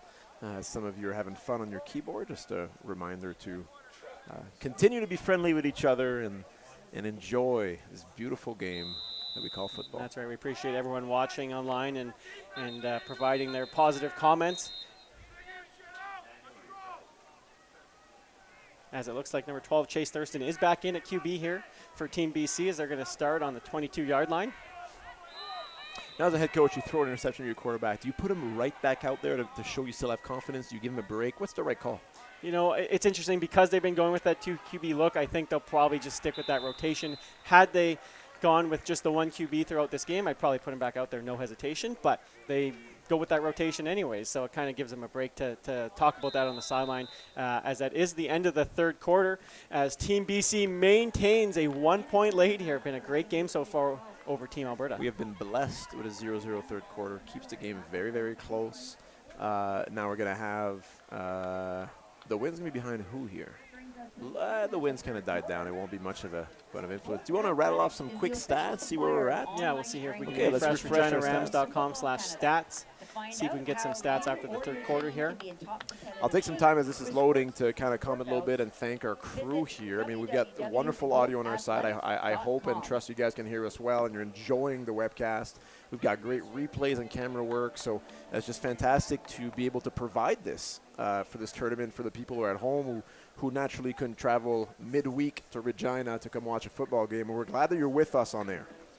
Yeah, we'll see here if we can pull up the stats. And Team BC did have that one touchdown in the third quarter to take the lead. So it's, scoring in each quarter, it's been a great game so far.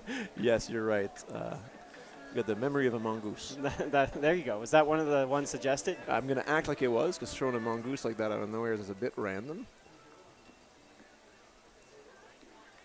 Again, for those of you that are looking to find the stats here, you can go to reginarams.com/stats, as we're just trying to find the breakdown here in front of us.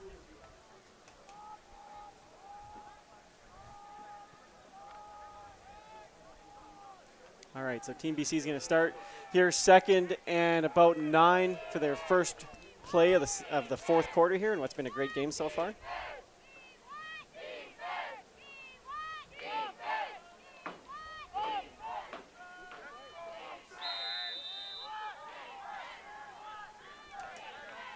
All right, so Chase Thurston staying in the QB. He's just going to hand that ball off. Nice hole on the right side, but a great job again by number 65. That's Cooper Troy from Team Alberta. He's had a great game so far. He's starting to rack up the tackles. Unfortunately, this one was 7 yards later, but it is third down. So we're looking at 3rd and 2, deep in their own end. It looks like BC's electing to punt the ball. Is that the right decision, Coach?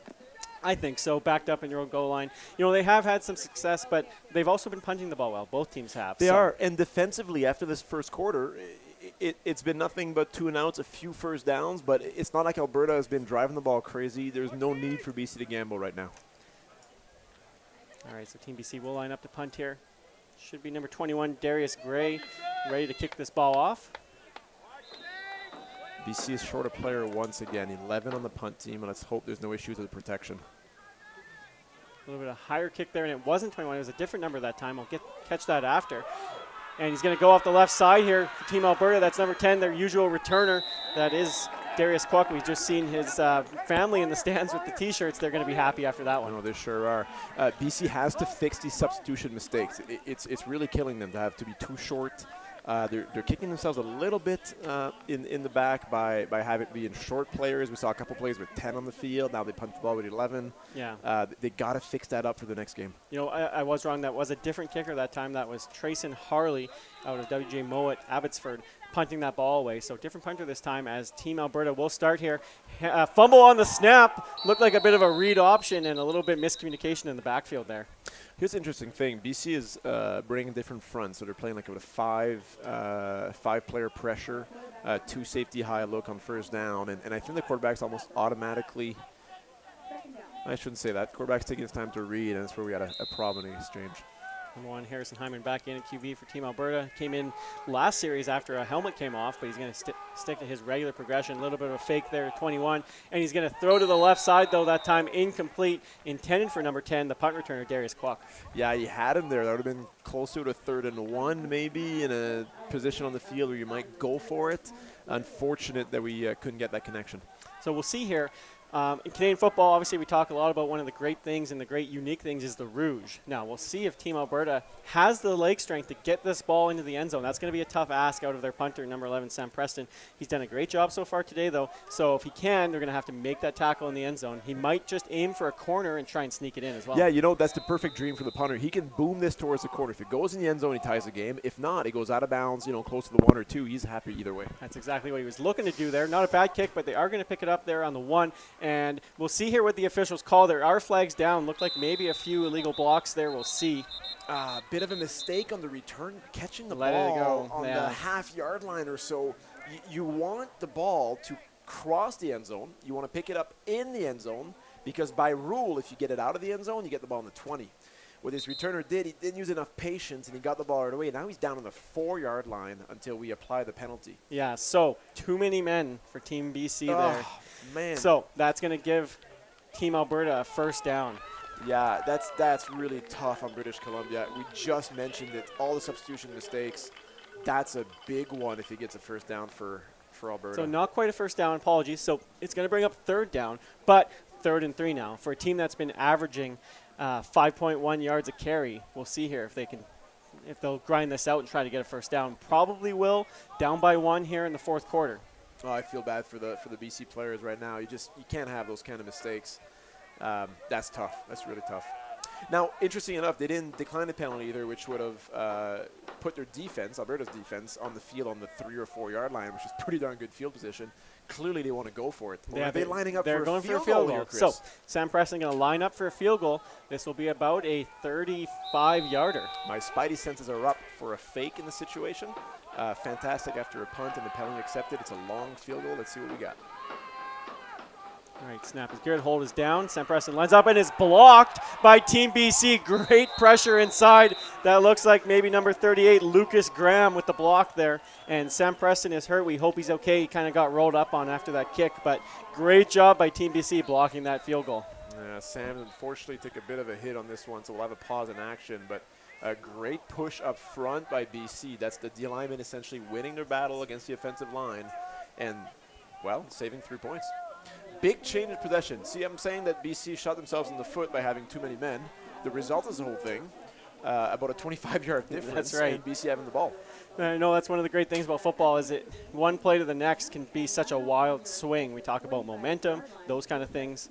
And to have a bad play, give up almost a field goal attempt, and an attempt for Team Alberta to take the lead there, to all of a sudden now they get the ball up from where they would have got it a few plays ago. Yeah, absolutely.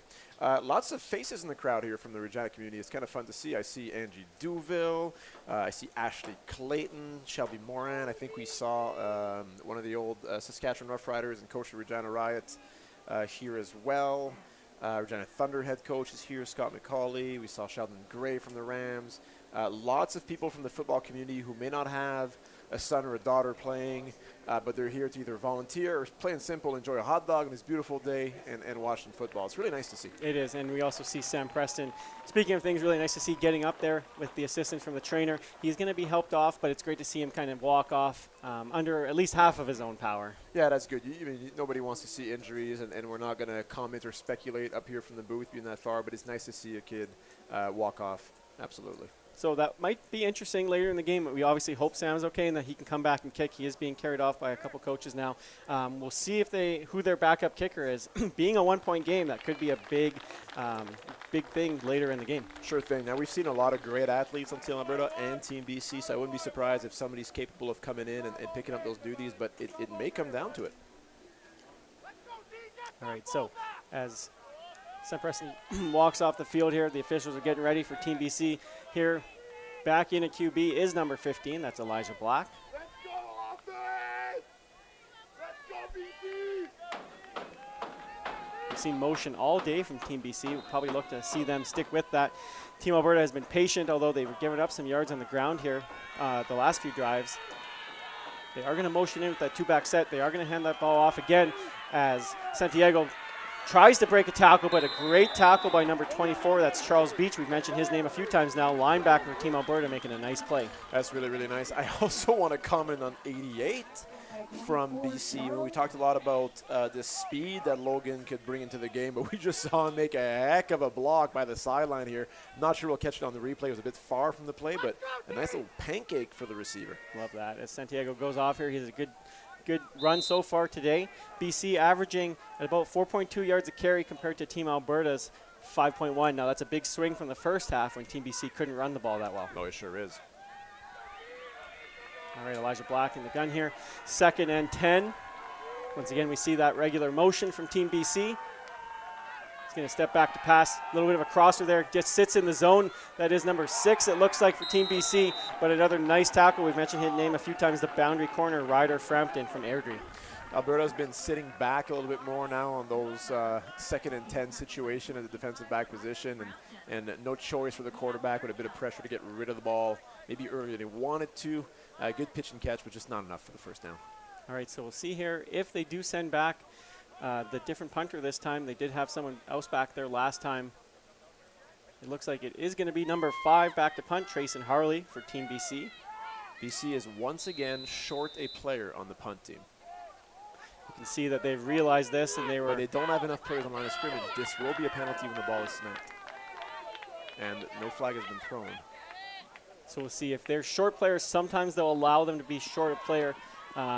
As number 10 catches that in the air. He's got one person to beat. He's got lots of blocking, and he's going to be tried to chase down there, but breaks that tackle. That's number 10, Darius Kwok, with the big punt return touchdown. You've mentioned substitution issues. Probably played a factor there once again. Well, sure it does. You got one less person in coverage because you only have 6 player on the offensive line.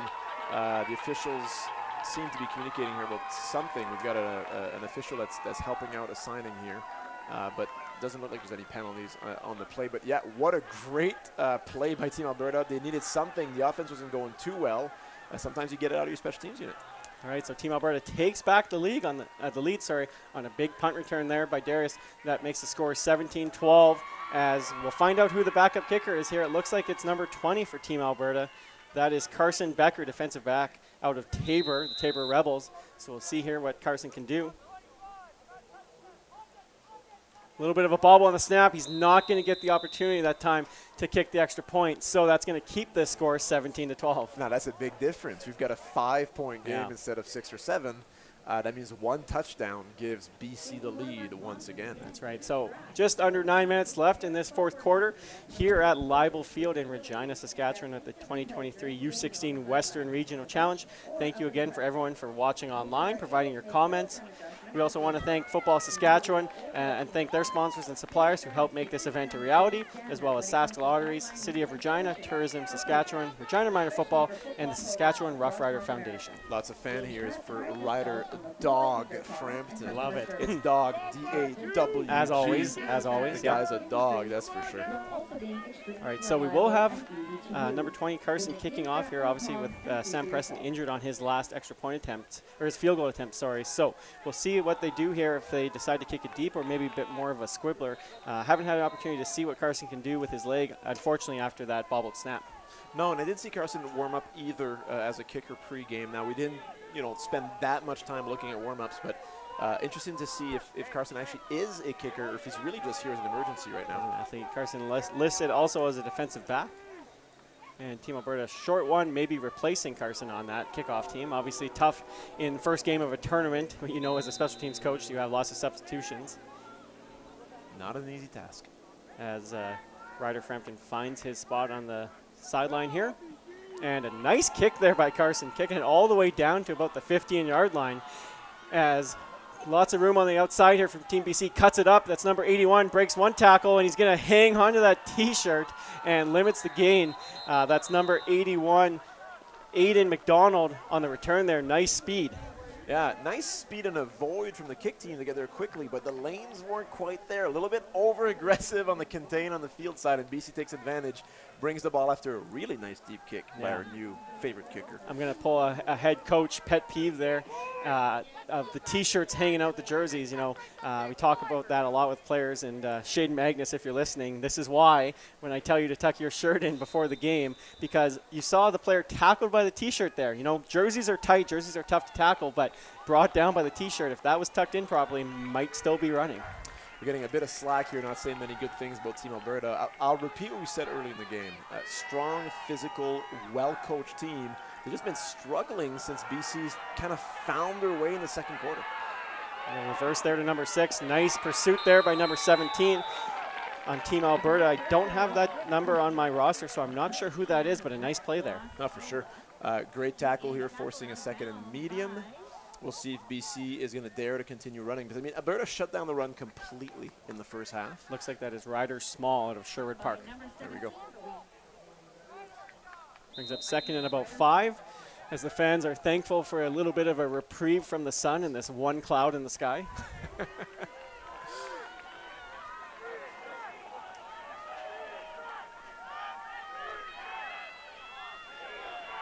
That is Chase Thurston in at QB for Team BC. He's going to look to pass, a little bit of a fake screen there. Maybe a little bit of confusion. Going to roll out, though, and he's going to throw it downfield. Ends up a couple yards short there. That was a tough throw on the run. Yeah, it was a cross body, and you had decent coverage as well from Alberta. There's about 4 blue jerseys there sitting in a zone, and not easy to find your receiver in that situation. So Alberta will benefit from good defense to receive quite likely a punt here on third down. We'll see here, obviously gave up a big punt return last time. Hopefully they have the right number of players this time and can get a good punt away. I count 12. There we go. It is going to be Trayson Harley to punt again. He had a nice punt last time, just short on the coverage team. Made it tough on themselves. So we'll see here if we can get a better punt. Nice snap. Good job by Trayson to catch that. Has lots of time to take his time in the backfield there. Does a nice job. Good height on that punt here. Caught in the air by number 82. Does a nice job. Good speed there. Fumbled. Ball down. We'll see what they call here. I believe that was a ball. That was a fumble. We'll see who falls on it there. Well, I thought it was touched out of bounds by a blue player. Now, the official didn't seem to agree with me here from my point of view. So I thought it was actually going to be down way quicker. But either way, it looks like Alberta's going to retain possession. Yeah, it looked like maybe an illegal touch there. So I believe you're right. Looked like fumbled inbounds and then touched by an out-of-bounds player by Team Alberta. So they should get the ball back still, I believe, but they'll go back here. Yeah, and I like that you're saying I believe, because I'm not certain either on exactly how the ruling goes, but I think we're correct here in interpretation. A player from Team Alberta was out of bounds when he first touched the ball. At that point, the penalty is thrown. After that, Team Alberta recovers. So, again, they're congregating and making a decision here, but we think we're going to see first down Alberta, and we think we're going to see it about 10 yards further back. I believe so. Illegal touching is what it should be. We'll see how they apply the penalty on a change of possession, obviously a punt. See what the officials call here. I see the banter back and forth between BC and Alberta. Two great provinces Absolutely. that we can be proud of. Absolutely. So it is going to be Team BC ball after that illegal touch. Yeah, so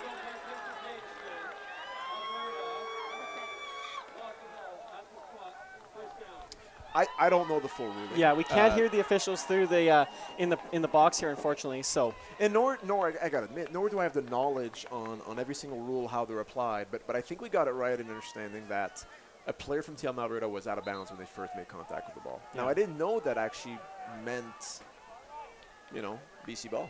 yeah, so we do see head coach Derek Fink here from Team Alberta calling the officials over, asking for an explanation. And, as a head coach, I'd probably do the same. A little bit of an odd play, so you want to make sure that it's applied right. Yeah, and he's doing it the right way, too. He's not yelling. He's not screaming at the official. He's saying, hey, guys, talk to me. I want to know what's going on here. And that's the way to do it. So 7:36 left in this game here in the fourth quarter. Team Alberta up 17-12 in what's been a great first game here. And it looks like the officials communicated what happened there with Coach Fink, and he seems content with the decision, accepting it. So it's going to be first down, Team BC, as Elijah Black lines up in the shotgun here for Team BC on the 54-yard line. As the fans are making quite a bit of noise here at Live Field. We love to see that. We love to see it.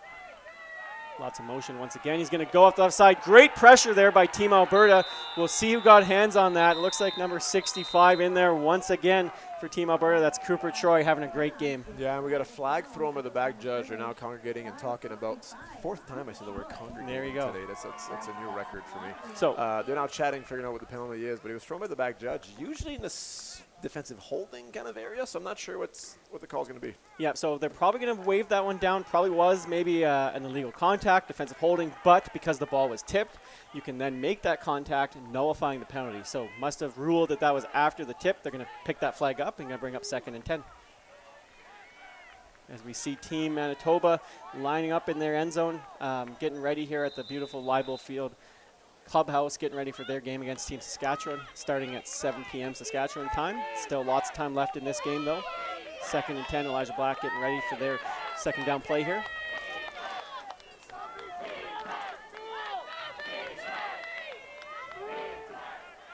Once again, lots of motion. Elijah's going to take that snap. He's going to look to his left. Looks like a screen pass there to the running back. He's going to find number 7. Has one person to break a tackle. Great pressure. Great pursuit, though, by 65. We've mentioned his name lots there. That's a great play by him. Can we talk about 65 from Alberta quickly? I mean, you're asking an interior D lineman to run back after pressuring the quarterback to tackle a running back. I mean, one of the most elusive players on the field. And man, I mean, that's great athleticism, great effort on the pursuit. That's a heck of a play. Yeah, it was a great job. That was number 7, Peyton Mansfield on the screen pass reception. But Team BC is going to have to punt this ball here as the clock does run, or will run here once it's whistled in.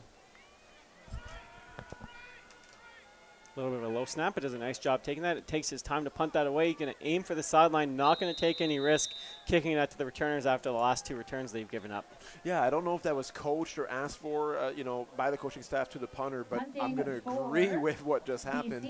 Alberta did a good job on 2 returns in a row. So if you're BC, you want to put that ball out of bounds. All right, so 6:35 left in this game. time will start once the refs whistle it in. So coming down to the last few minutes, both teams have their timeouts still. Pretty good game here. We're looking, statistically speaking, 12 first downs for Alberta, 11 for BC. The rushing yards, about 20-yard difference. BC has more yards on offense with the pass game. It's pretty close so far. Looks like number 38 getting in the backfield there for Team BC. Excited about that play, as he should be. That's Lucas Grant, the Sam linebacker out of Terry Fox Secondary. There's another one that we've said his name a few times, playing a great game today.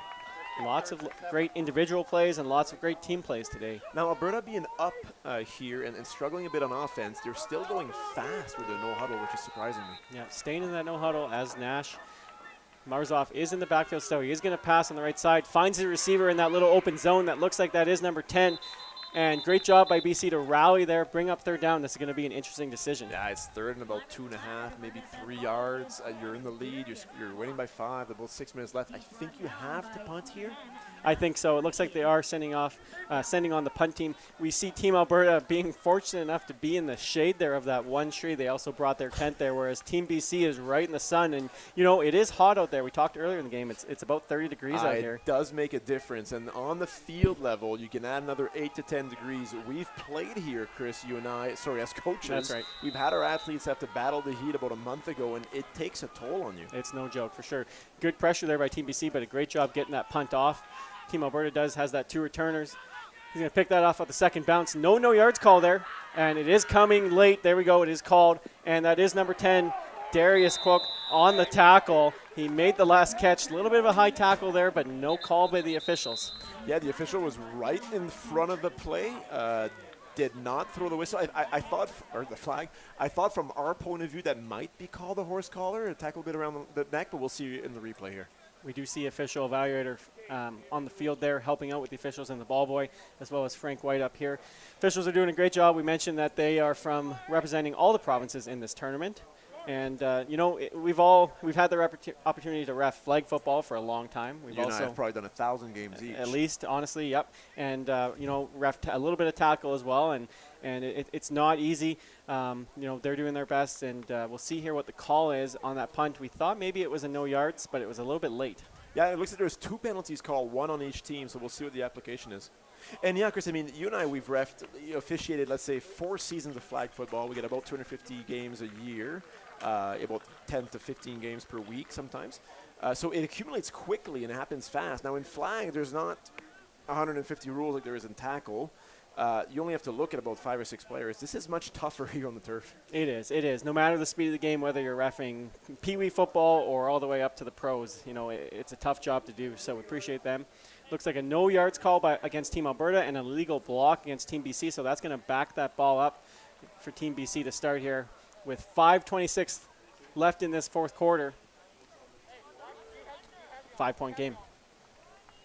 It's a good game. Alberta, who was dominant, I thought, in the first quarter, and I didn't want to say it, and I'm glad I didn't. That I thought they were going to run away with this game, and now it's you know, it's a close game, and Alberta's punt return is maybe what's making a difference right now. BC might get 1-2 more drives this game. They got to make it count. They are going to stick with that QB rotation as Chase Thurston comes in. He's going to get that screen pass off quick, but again, receiver goes down to catch it. That's number 3, Max Pratt. Play is bone dead. Yeah, it's a bit of a pet peeve for me as a coach who coached on offense so long, an amateur. You can't dive on the ground and catch a ball that's behind line of scrimmage. If it's a screen pass and it's not thrown properly or not in your vicinity, just let it hit the turf. Otherwise, you're losing yards for your offense. Yeah, so that brings up 2nd and 12 now. Getting close to backed up to their old goal line. And, you know, I say that, and part of me feels bad because you're looking at a receiver who's going, wait a second, I want to work hard. I'm going to try to catch that pass because that's what we praise all the time, right? It's just not the situation for it. For sure. And, you know, we obviously mentioned that this is a U16 tournament, lots of young players still. Lots that have probably played for a few years now, but still maybe some that are just starting off. And those kind of things you learn as you play. So Chase Thurston with the throw out there, but a great rally by Team Alberta. They're bringing up 3rd and long. 2 consecutive screen passes for 2 losses. That's a big win for Alberta. The defense has been playing really strong this fourth quarter. I mean, look, this is turning out to be a defensive battle, and Alberta right now has turned it up. All right, so Team BC going to punt this ball off. Has to get a good punt here. help out their defense, try and limit Team Alberta offense, needs to protect this lead, 5-point lead. Still 1 touchdown away, though, for Team BC. With 4 minutes left, you got to think, BC might have 1-2 possessions left maximum. So Alberta just essentially needs 1 score to be able to secure the win today. We'll see here if he looks to punt it out of bounds again. Oh, and a little bit of a shank there, unfortunately.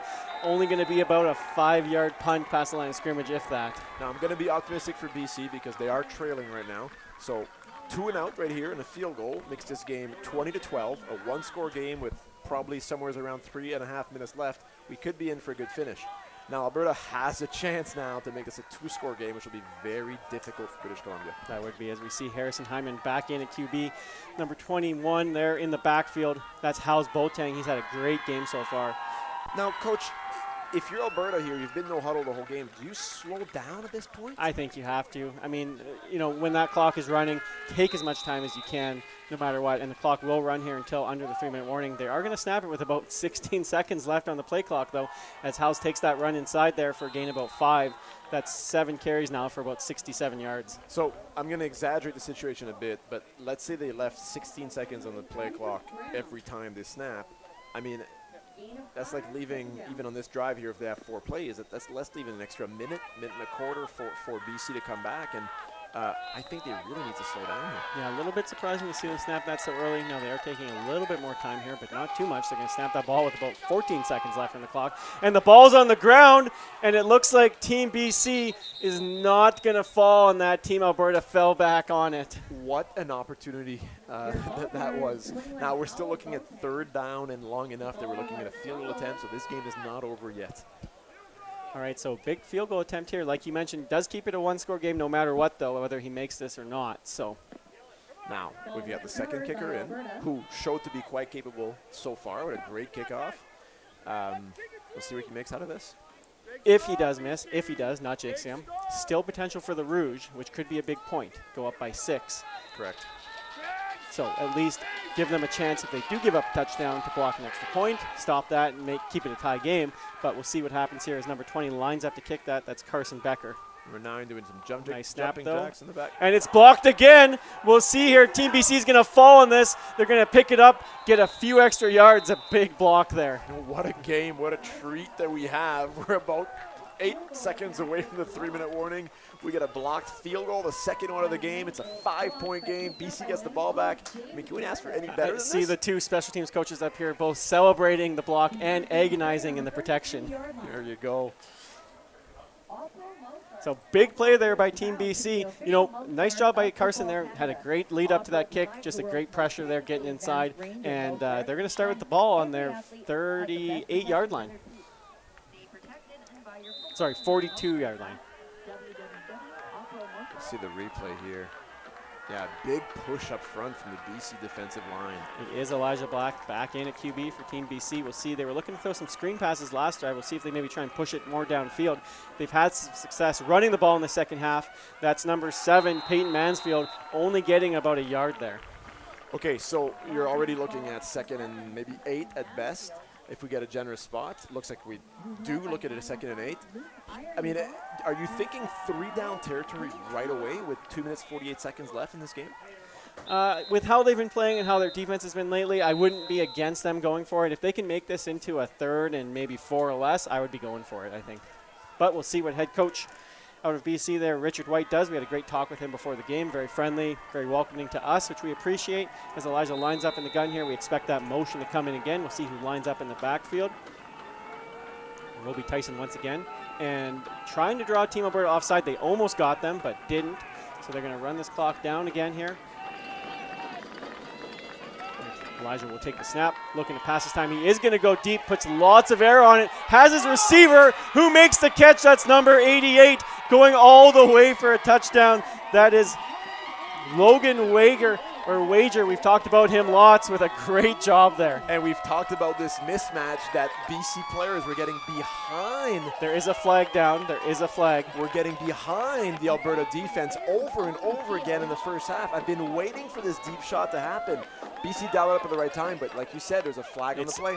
Flag on Team Alberta will be declined, so the touchdown will stand and put Team BC back up by 1.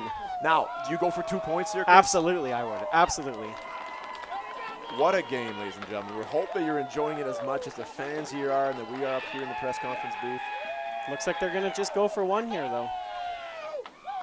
This is surprising me. Not sure the train of thought on going for one at this stage.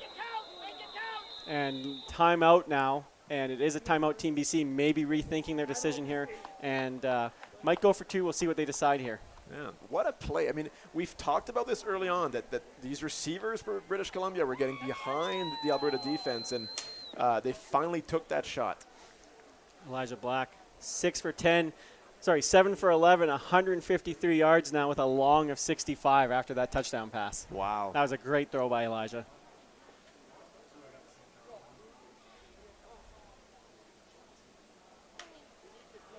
That gives Team BC 233 yards in the air this game.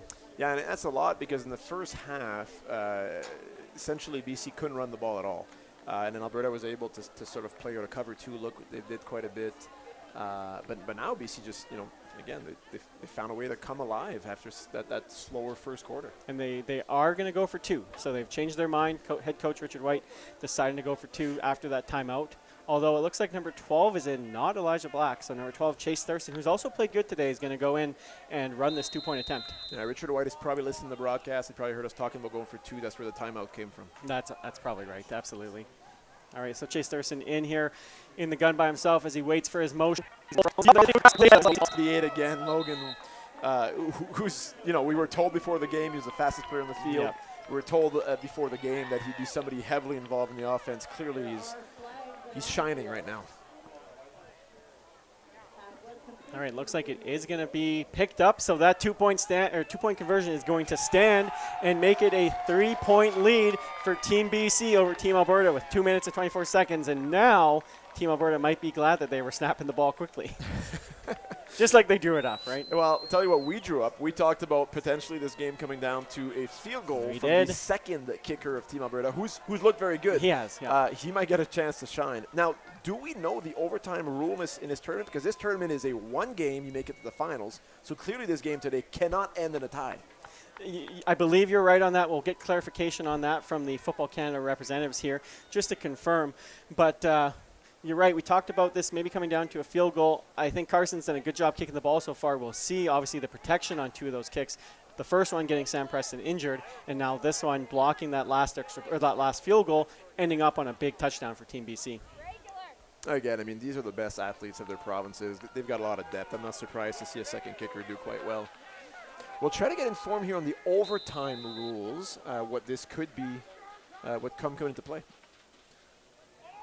As our Football Canada allies are here to instruct us, we'll try to get this to you momentarily. Nice contact there on that tackle. So Team Alberta is going to start with the ball on their own 44-yard line with a big drive with 2 minutes and 18 seconds left in this game. Okay, so roughly 66 yards to go in 2 minutes and 18 seconds. The challenge for Alberta is that what they were doing in the first quarter, running the ball so efficiently, they haven't been able to do since. So we're going to find out right now. Are they giving up on the run and passing the ball in this situation, trying to get two possessions in case they stall, or will they stick to the run?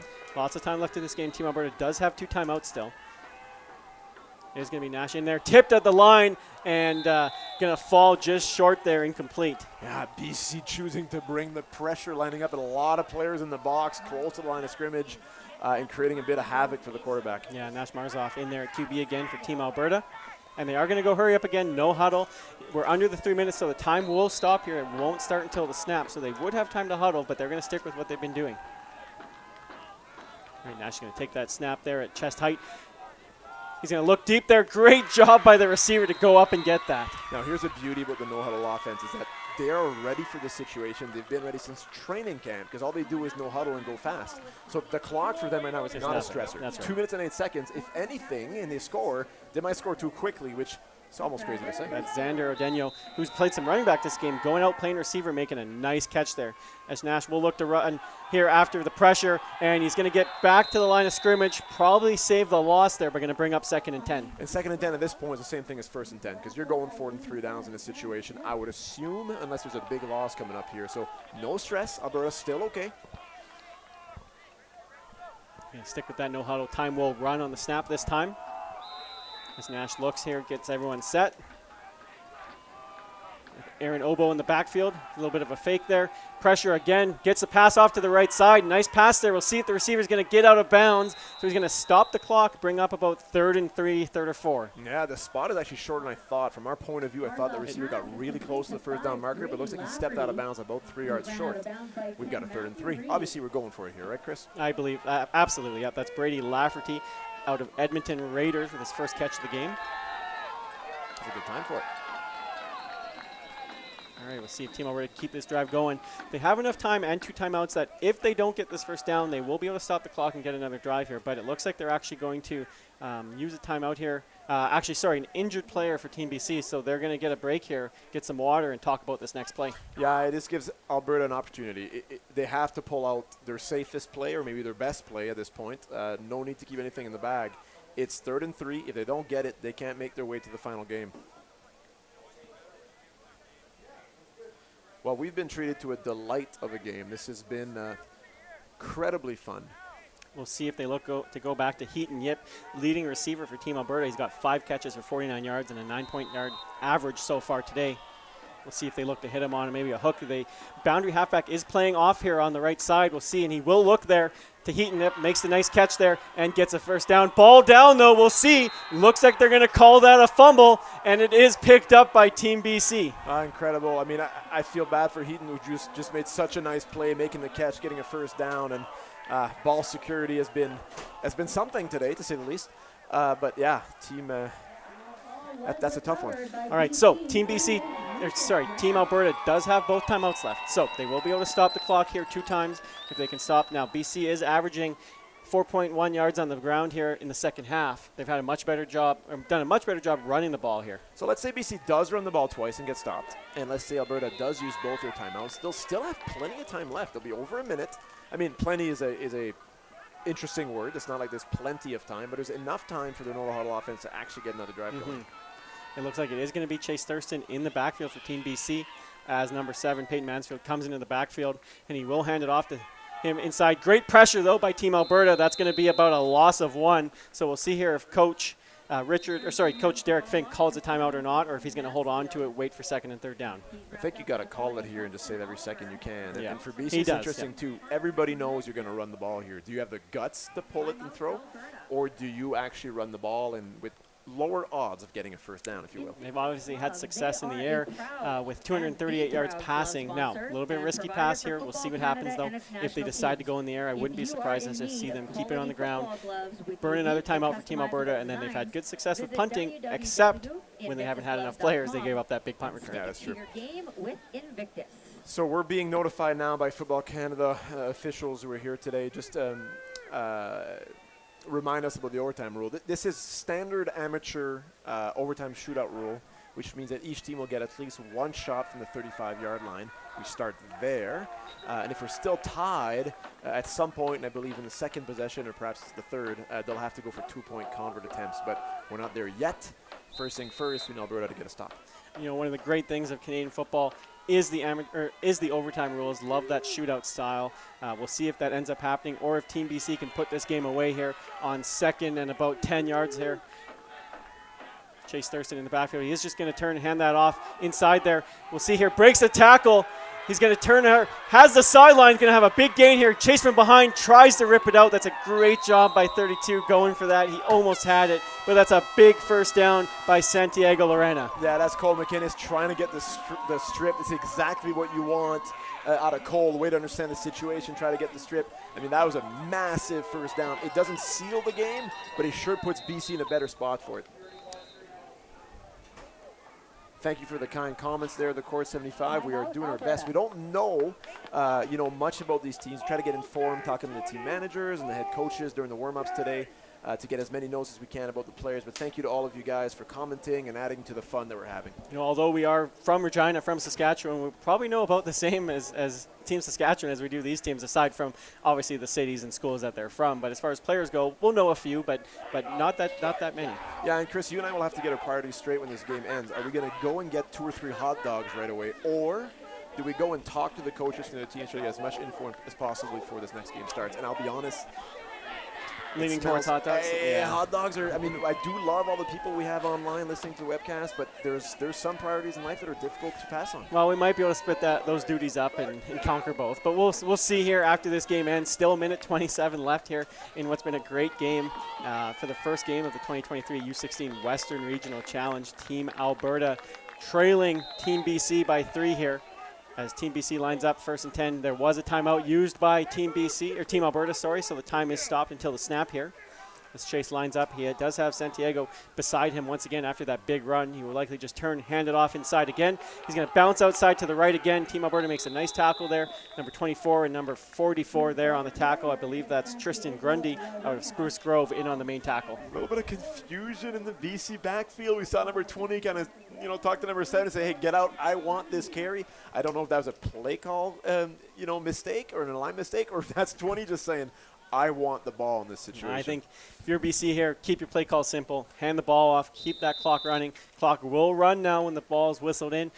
Team Alberta is out of timeouts, so Team BC is going to be able to run off quite a few seconds of this clock here. The ball should be snapped here, the 1 minute mark, and then run another 20 seconds before the punt. BC simply has to run the ball here. Well, it looks like Team Alberta closer offside there. Does get that ball off to Tyson Mansfield, who makes a great jump cut again. He's going to go for that sideline, breaks another tackle, gets chased from behind, but not after a big first down, and that might seal it. It sure does, and puts in a position that BC wants to be in, where really they can almost kneel down. I mean, they can run the ball twice here. Yeah, and there should be. You're right. Actually, they can. They absolutely can if there's no timeouts left for Alberta. I keep seeing 65 from Alberta. Let's find our rosters here real quickly. That's Cooper Troy. Yeah. I mean, just running so hard on every play for an interior D lineman. He's, for me, a candidate for player of the game. He's just been doing such a great job all day, and I hope he gets noticed, because sometimes at those positions you don't get all the statistics, but he's sure deserving of a nod. All right, so Team BC Chase will just line up here and take a knee, as he can run this clock down in the first game here at the Western Challenge, Football Canada Western Challenge, sorry. So,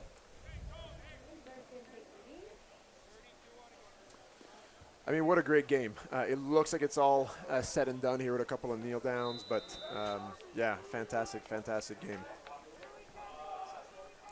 So we've just been told there's 4 MVPs for the game here today. So we've got 2 on the BC side. We've got 2 on the Alberta side. Do you want to name off a few of these, Coach? Yeah, Chris? go ahead. Take Team Alberta first, Coach. Absolutely. So 65, Cooper Troy indeed is deserving of some recognition today, and will be highlighted as one of the players of the game. And same thing for 87, Ethan Yip, receiver who I thought just found space all day and made catches when it was needed. And he had a great game today, and I'm sure he can be proud of his performance. Absolutely. And then on Team BC, number 3, Max Pratt, receiver, having a big game there.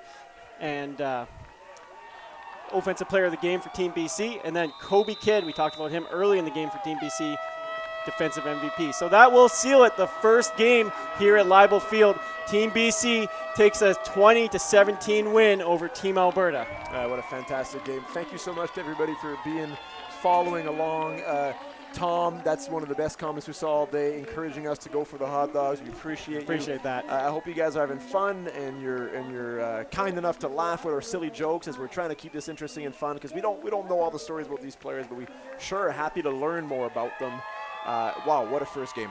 Thank you, everyone, for tuning in here. We'll be back shortly in about 40 minutes for the second game here at the 2023 Football Canada U16 Western Challenge, as we will have Team Manitoba facing host Team Saskatchewan. Thank you.